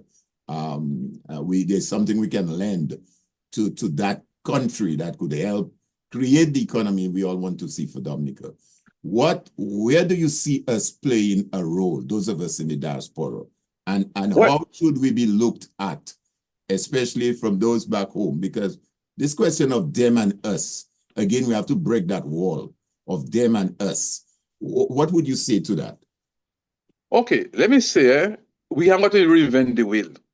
You look at India, you look at Israel, you look at Taiwan, you look at China. Ireland. Their people came here, got the talent, got trained, got the techniques, and went back and made the necessary investment. Diaspora can be a pillar to the economy of Dominica. But the point is, there must be a vision. It mustn't be, oh, you come and you have to support from to give you a hearing. If you're not part of my support structure, then you're supposed to be leave and go. I mean, that example of Brisbane always ring in my head. Well-established business in Dominica was targeted by their own government. You know, when Thompson started his marketing thing, he started when he went back in 2014, I think, he started opening up a market for fresh produce in the French islands, and your government was the one that attacked it. You understand? So people in the diaspora, that even if you have some talent and you have seed money and you want to do something, you feel, boy, it's a risk going back. Right. So government have to be honest with its people. Right. You cannot be the one taking away your talent. You know, every man, woman, and child should be allowed to reach their full potential under your leadership. Absolutely. And all you have to do is facilitate. Absolutely. You know, but when you have government targeting people, and I mean, that is the biggest, I would say, failure of our present government. You know, that nepotism where you want to select who can do what. We're not looking on efficiency, looking on productivity, looking on capability. You're looking at relationships. Government don't run that way, you know. Any business that run that way will die tomorrow, you know. Right. So you have to realize that you have the natural resource. I said land, labor, capital. But management is what makes things happen. You know, there are islands that have less resources than us, but yet they are moving ahead of us. I mean, why? I mean, every time Singapore comes up in the conversation, one may argue, of course, the system of government has to do with it, but at the same time, they're much smaller than us. They're dry, don't have the resources that we have, and they're one of the thriving economies in the world. But yeah, go ahead. Well, even Caribbean islands. I mean, I knew St. Lucia very good because part of my job, I used to be in St. Lucia very often in the 70s. Right. And St. Lucia have made leaps and bounds over Dominica. Right. You know, I mean, it's really started. Our GDP is the lowest among the region for sure. Yeah. But again, the argument that's put forward, Peter, and which I raised earlier, they tell you, well, we don't have the population. They're able to do that because they have the population. But you never have population if you're selective.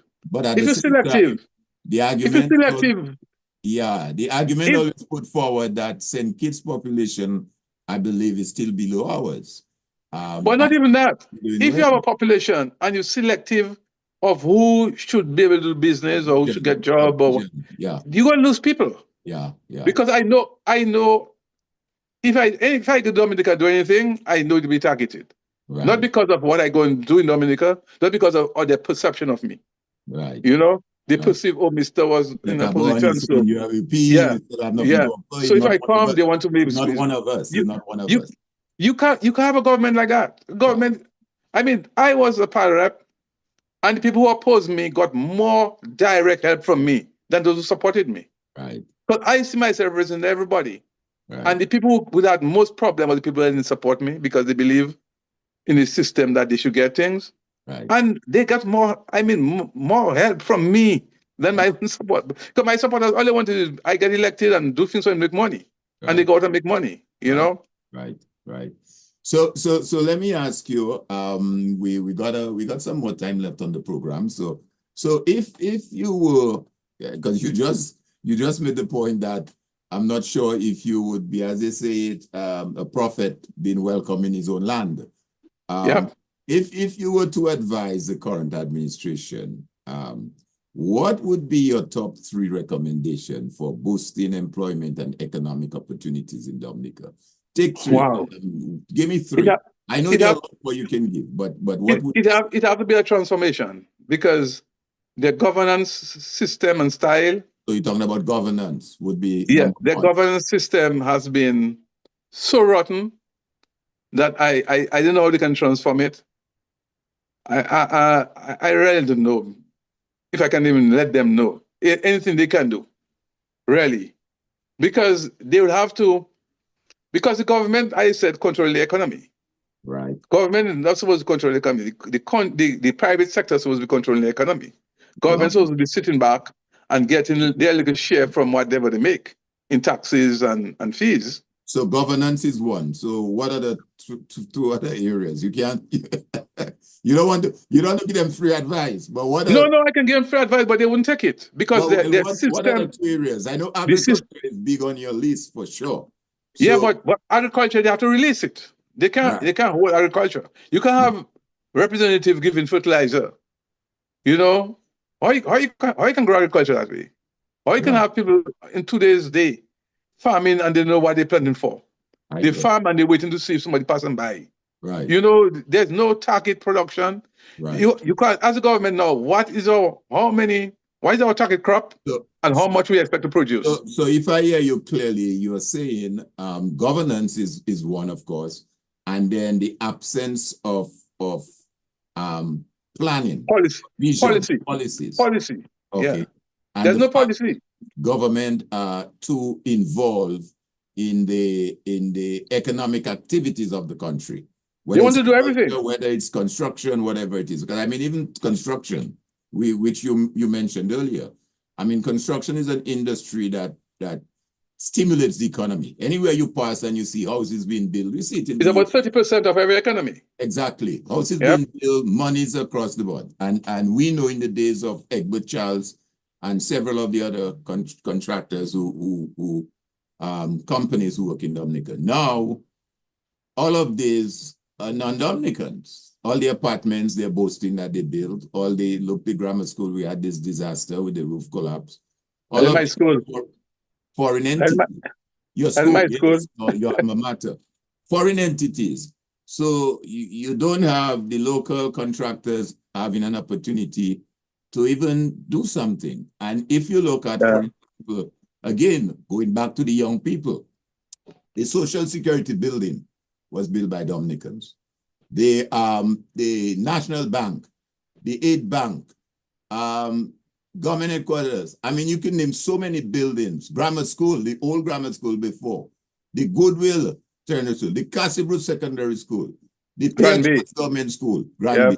All of these were built by Dominicans, Portsmouth, Dominicans contractors. We never had MMC. And all those buildings in Santa Roma and Wall House and everywhere. Exactly. So when you have a situation now where contractors are not, agriculture is, so you still have one more area to give me. I don't know if you... Okay. If you look at construction. Yes. Everybody excited that people free apartment. Right. What is the benefit for the country? Because construction is supposed to benefit the country. 30%, as you said. Yeah. 30% of the economy. If you had a government that had foresight and vision, they had all that money for investment in housing, that money should go through the banking system. That's right. Banking system, soft loans, grants, but go for the banking system. So we strengthen our financial system. All our credit unions will be stronger. All our banks will be stronger. That's one, because the banking system didn't get any benefit from the construction. And that's one of the mortgages is one of the major income earner for banks, right? So that was lost. Secondly, we didn't have local contractors, so we couldn't build capacity in terms of that enterprise. Because if you had local contractors, they would bring in young technicians, young people, and all our engineers and architects and all the other technical people that would be there supporting their business. So you make creative jobs now for people who do engineering and architecture and material. Because remember, we used to have a material lab at the public works. That's right. That is to evaluate the material. That's right. Yeah, that's why I said go there and they used to test every material being used before it's used. Even the soil compaction, all of that. I was right out there. Right. So if we had that 60 years ago, yes, and today you have a grammar school falling, yes, that tell you we're going backwards. Exactly. Because those materials should be tested and passed by that lab before they're used. That's right. Yeah, and the planning I know, I knew in Dominica when we were there, they look at every step of your construction, the planning department. Yeah. You know, and they were responsible for the overseeing of any government project. That's right. Not only private alone, but government project. They had people that would sit down with the contractor and make sure you follow whatever electrical engineering drawing that was made. That's you right. know, when you have people like Cobalt Joseph and those fellows there, that used to be there, Mr. Martin. Trotter, you know, so Trotter, and this, yeah, a whole bunch, yeah. So all those jobs that was there for Dominicans, they disappear because the enterprise we're dealing with now don't need them. Yeah. You know? Yeah. So we're talking about jobs for young people, but even what we had was taken away from us. Rather than expand and create new ones, even what we had was taken away. I mean, look at the amount of innovation that there in technology. How much we have benefited from it? What program we implement in Dominica to support any industry or any activity that will allow our young people to go in data processing? Like I look at it. When I came to OK, my reports were everything at download forms and prepare now. Then we move into printing the forms and go with it. We used to write it before, then we print it out and go out with it. Now I go with my tablet and everything is my tablet straight. You know, technology. Yeah, technology. I mean, technology is there for us. I can go in and find all the information I need. Just go in the system and find out all the background information of an enterprise I went to. You know, I mean, we have not reached a stage. And when we're in office, we got 7 fast computers for setting up our database at the Department of Agriculture. You know, the Taiwanese gave us 7 fast computers. In those days, computer was still there was no cell phone, there was nothing yet. You know, but we get some fast to organize our statistical unit at the Department of Agriculture because we passed the Sale of Produce Act, which regulated the buying and selling of produce because farmers was losing a lot of stuff because somebody just go and steal your stuff and sell and that. So we had that new act passed. They never implemented it. Right. Farmers were supposed to have the ID. Remember that? Yeah. And they say we're going to tax farmers. Reason why they want them ID and all that, and they never did it. I got a question on the feed there from Tyrone Nicholas. Alvin, can you ask our guest about his take on the transformation of the EDF, Economic Diversification Fund, into the MMCE Housing Development? Is that something you're aware of, can speak to? I can speak to it, but that'll show where the mind of the government is. EDF is supporting business and productivity and creating jobs, growing the economy. MMC is just dumping money in concrete. Right. So we just take money and dump in concrete and put concrete there. Whereas EDF would be creating money, and that money could now build houses. Diversify diversification fund to diversify the economy, and agriculture, manufacturing, all of that would fall there. But even under the housing, as you mentioned earlier, I mean, I was in Dominica just recently in February, a couple months ago, 2-3 months ago this year. And I noticed there's still a number of houses, especially in the Goodwill area, several other areas that got damaged from Hurricane Maria. Still unroofed, uncovered, you know, and not even a duty-free program they had. So that's the point I'm coming to. If you have all that money for housing, you could have created a fund whereby those persons who were underinsured, you could give them some soft loans, because as you say, the banks in business to offer mortgages, and when construction is there, the economy is boosted. So you could have created a fund where some of those persons could get some monies to repair their roof, get duty-free materials, so the egg and all the to bring in materials. They'll be able to sell materials, and they could repair their roof, they could paint their building and do something about it. But a number of those persons, one, they can't go to the bank don't have the capacity to borrow.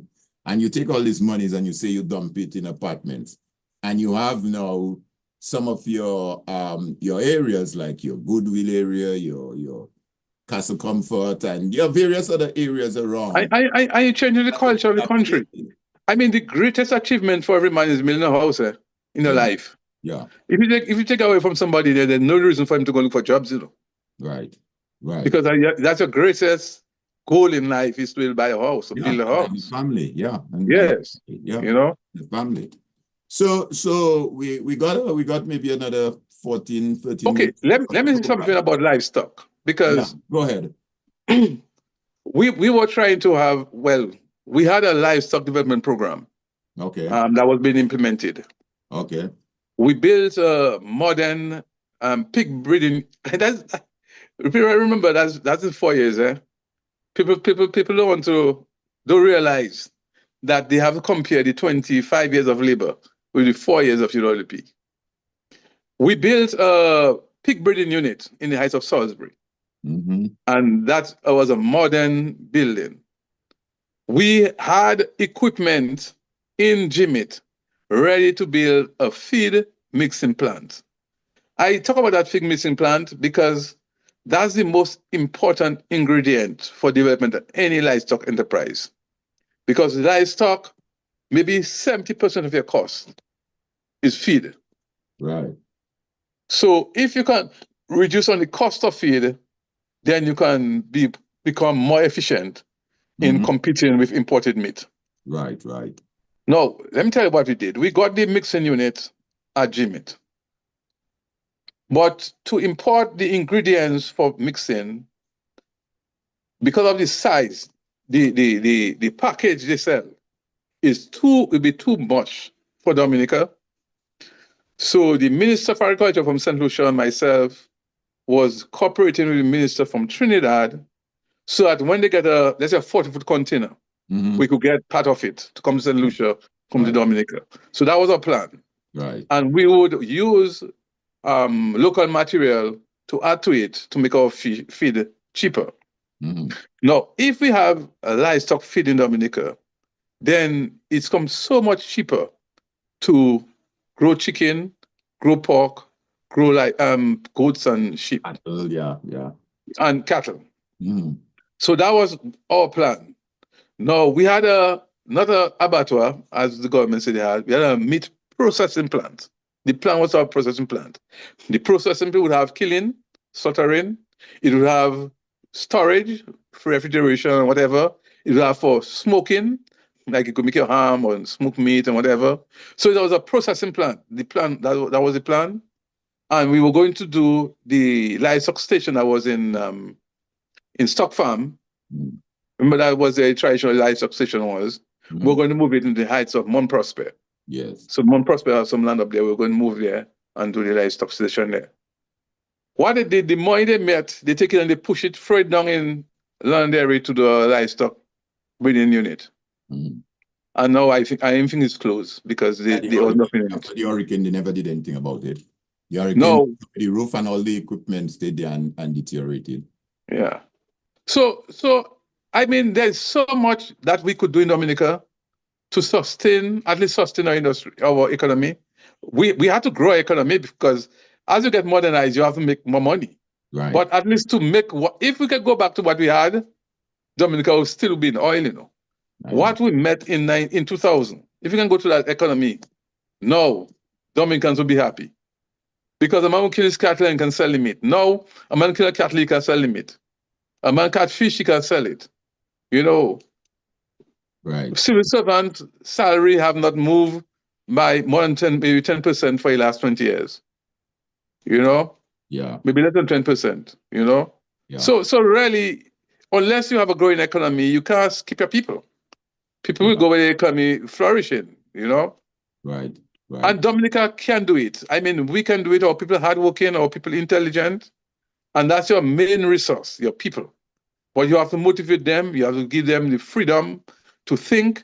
Because if you have staff members that believe, boy, if I say something and the minister will agree, I'll get fired or I'll get demoted or whatever. You just keep quiet and go to your home, man. Yeah. Yeah. I felt a little of it when I came in office because Freedom Party had some of that. Right. That you're not supposed to go against. Right. Whatever. And I said, no, your thinking is important. I want to know what you're thinking because all of us thinking can find a solution. Right. I have got the answers. Let us put things together. I ask them to do something and nobody want to touch it. They don't want to say something that maybe will make people, you know, trample on the politician. I said, no, that's not the way we want. We you know, and that is a problem for Dominica. Technical people are not being technical. Right. They try to follow the lead of the politician. And that is a recipe. A condition we have to change, yeah. We have to change that. We have to give you freedom because they train, they have ideas. Let them bring forward their ideas, you know? Absolutely. So and from policies. Yeah. So as we come kind of winding down to the program, I want for us to maybe sort of focus a little where we pretty much started, and how do you think then we can create what I would refer to as an inclusive economy, the one that supports not just job but prosperity for all, because job is just one aspect, but everybody, like you say, look at some sort of prosperity, owning a home, having a family, being able to go to work, earn a salary, feed himself, feed his family, have a little extra. If there's an emergency, travel. I mean, I for sure can speak to the days when civil servants and non-civil servants would travel every year. I was involved in that in the PSU, the UN excursion, excursion. I mean, we had hundreds of people going to Canada, America. My sisters went to Canada, they went to, And that was every year, you know. They would pay for their airfare, their passage, pocket change. Yeah. We did that for several years. Now, somebody can even take a quick trip to Antigua because of how tight the economy is. So what would you think, how can we create that more inclusive economy, one that supports not just job, but prosperity for all? What's your... Well, I think we have to rethink government. Government must know that they're there to facilitate. Okay. They're not there to be the one doing the job. They're there to facilitate people to do the job. You know, and that is you can't be expanding the civil service and killing the private sector. The private sector grow and you build a civil service to serve the private sector. You know, and that's where it works.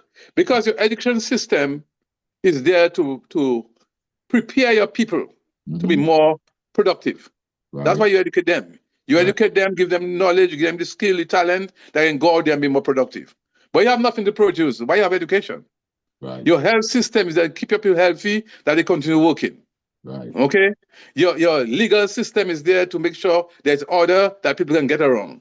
Communication is, your roads are there for people to communicate easily, make sure they can get where they go in efficiently and whatever. So everything is done there to support your productive sector. Right. But if you have no productive sector, then what you're doing is, you know, why are you doing them? You know? Right. You educate people, you have children graduating, big ceremonies, and then they go them out home and wait for them to feed them or try to see how they can get out. You know? Right. So that's Dominica we have. You know, and that Dominica we have to go back to, because I know there are hundreds of Dominicans that would prefer to back in Dominica because retirement can be a pillar of the economy. But government have to think it. Right. What are we doing to ensure that people can retire in Dominica? Because one retired in Dominica is like 100 terrorists, coming a year. Yes. So government should be thinking what we can be put in place to encourage our people to retire. As you know, we have the villages here, the retirement community. Yeah. Oh yeah. And I mean, that's a huge business. Oh yeah, it's a thriving industry in the US. Yes, yeah. And, they call it senior plus living, 55 plus, 60 plus. Right. That's a huge any government, I mean, that's a thinking we had for G-Meet, when you open that road, that was one of the ideas that came up for that area, that land up there, to have a retirement village. Yeah. And we have the environment too that is conducive to one wanting to retire back home. I mean, we have our rivers, our beaches, our nature, all of that, which is what once you get to that, that 210 or whatever you call it, 310, you want that kind of environment, less stress. And I know we didn't touch much or speak much about tourism, but that is an area that is a huge market. That's something that we have a lot of potential in. Wellness tourism. Yes. It's not just the broad-based tourism, the cruise ship, but wellness tourism where people... But you have to put infrastructure. You have to have the healthcare support, especially geriatric health. Absolutely. Healthcare, you have to have... Absolutely. What can be done? I mean, it's a big potential there. Absolutely. And it could create a lot of jobs too. Absolutely. And boost the economy. Well, Peter, I mean, we covered quite a bit this evening on that conversation, I must say.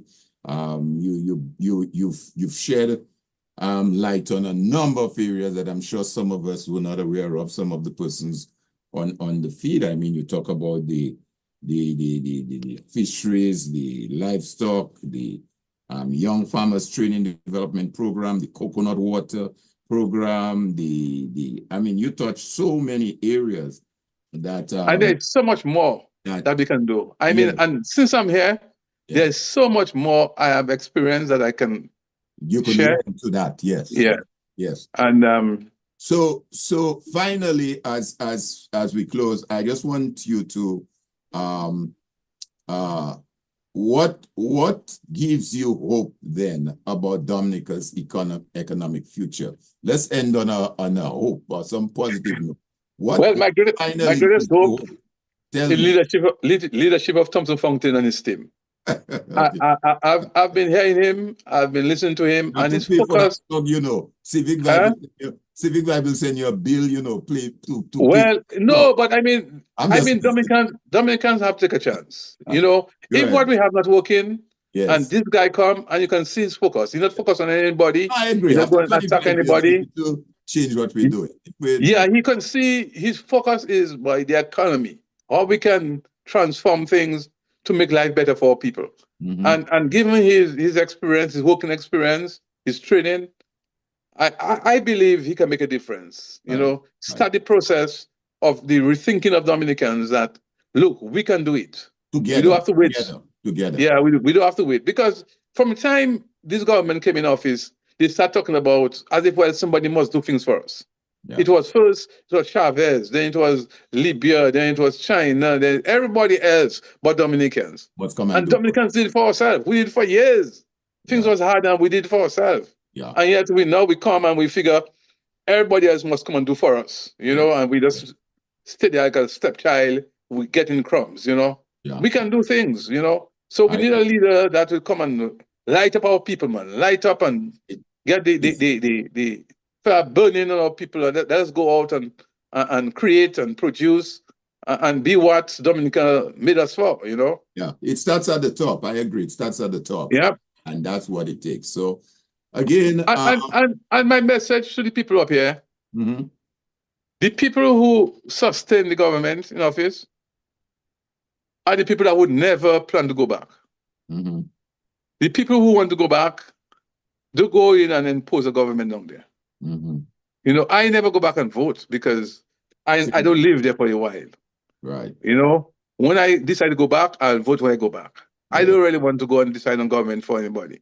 Right. I think you down there, you getting up you the one using the roads, you're the one going to the hospital, you're the one depending on the jobs, you're the one everything there. So you should decide on your government. Right. You know, Absolutely. and that's what I would tell the people who live in diaspora. Yeah. You know, the Absolutely. people don't get no better who to vote, and when they vote somebody who will benefit from it when they go down. You know. Well, Yeah. Peter, as we bring this episode of the Civic Vibes to a close, we really want to extend our sincere thanks to you for sharing your invaluable insight, both from your time as a former government minister in Dominica and from your current work in the United States. And tonight's conversation has really reminded us that jobs are not just about income. They're about dignity, stability, opportunity, and growth. And growth. And that prosperity cannot be achieved in isolation from employment.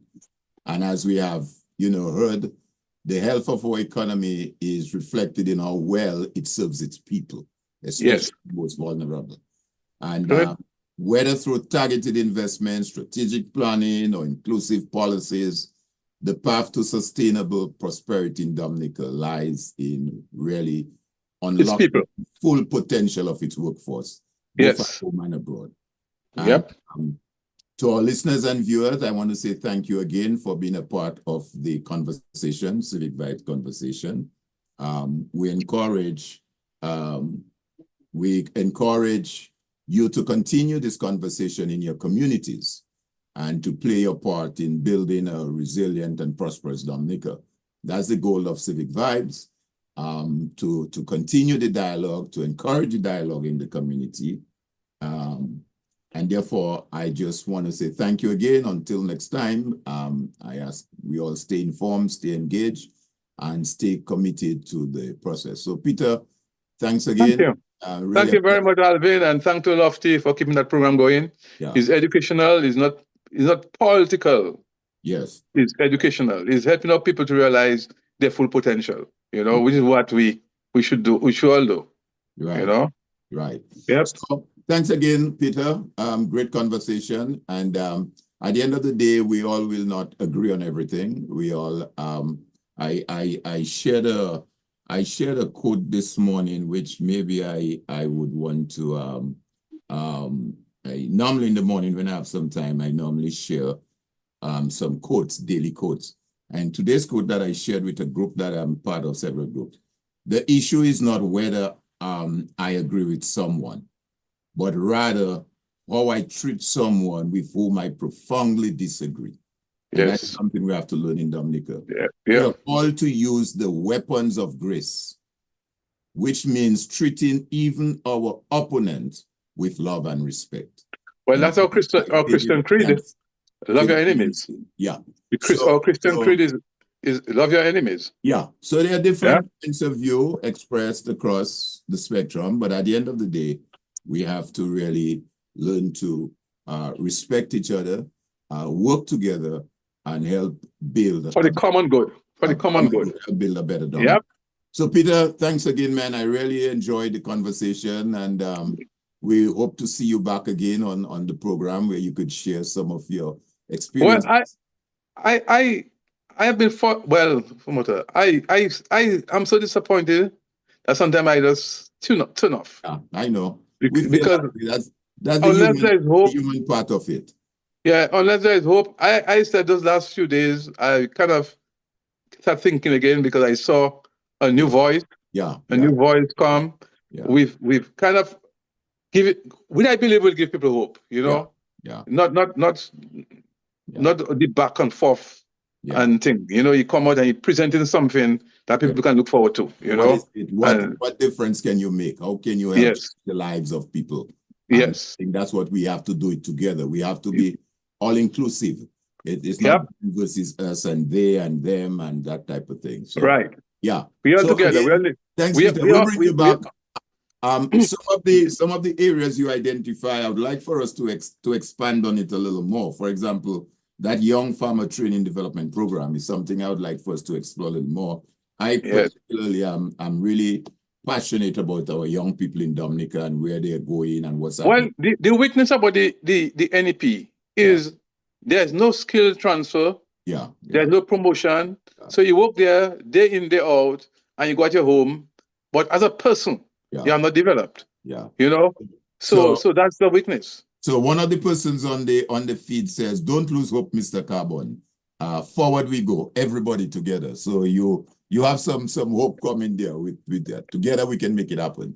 So Peter, thanks again. Have a good week. You and your family enjoy the week, and look forward again, as I said, to engaging you again. There's a lot more I want to pull from that brain of yours. And one of the things that we have to do more of, learn and get from our seniors, person who've been there. Let's get some ideas from them. It doesn't mean all the ideas will work, but that's the path. To sit with our elders and learn from them. How did you do that? How did you do that before? And what of it you can take to put together with what we're doing now to make it a better situation for everyone. Good. Right, thank you, and good night, and good night to all the listeners. All right, take care, man. Okay, good. All right. Bye-bye. Right. So that's here you have it, folks. Another Civic Vibes program. That was our program number 25, Civic program for the year. Today being Sunday, the 29th of June, 2025. And we were looking at jobs and prosperity. How is that linked to the state of an economy as it relates to the Commonwealth of Dominica? So that was a discussion we were having. We had with us this evening our special guest, Mr. Peter Carbon, former Minister of Agriculture and Environment in the Commonwealth of Dominica for the period 1995 to 2000. You heard from Mr. Carbon a number of initiatives that were taken during his term as Minister of Agriculture, some of which, as he described, had already obtained funding. He mentioned the water project, the infused water project that had a 7-year locked, what you call a exclusive to Dominica before anyone else could use the technology. And you hear him talk about the young farmers training development. You heard him talk about the fish marketing program. He talked about the plant production, something that we can adopt in Dominica. He talked about the livestock program. I mean, he mentioned quite a number of areas that where initiatives were taken that unfortunately never carried through. So we want to thank Mr. Carbon for that information that he shared with us. And as we say, look forward to next Sunday. We'll just close with a little more from Dicey, King Dice, where he speaks to that very important question of prosperity, jobs, and having a thriving economy. So again, on behalf of Civic Vibes to everyone, you continue to have a great week. And producer, let's have some of that Dicey before we bring the curtain down on the program.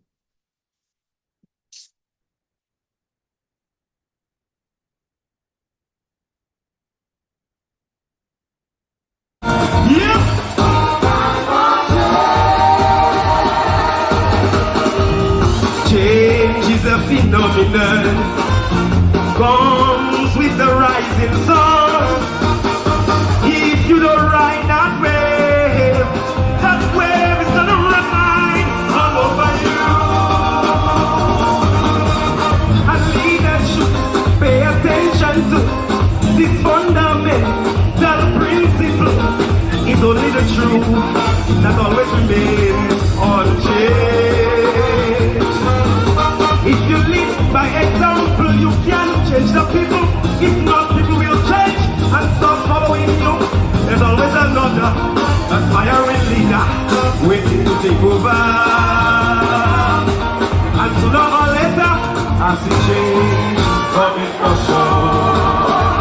When government becomes smarter than the unemployed young people round the corner, government counterproductive of what their citizens are trying to achieve. When one set alone not rising, and the other just scraping up and leaving. Oh, it's nothing strange. It's like a change. Mama,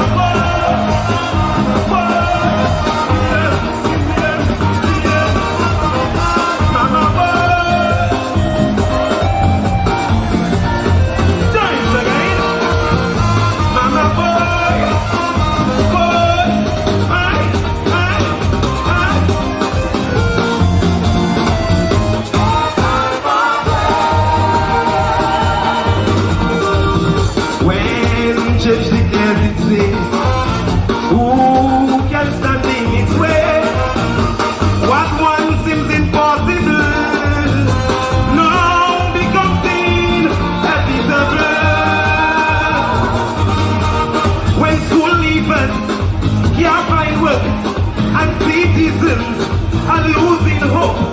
People from all sides begging for a better life.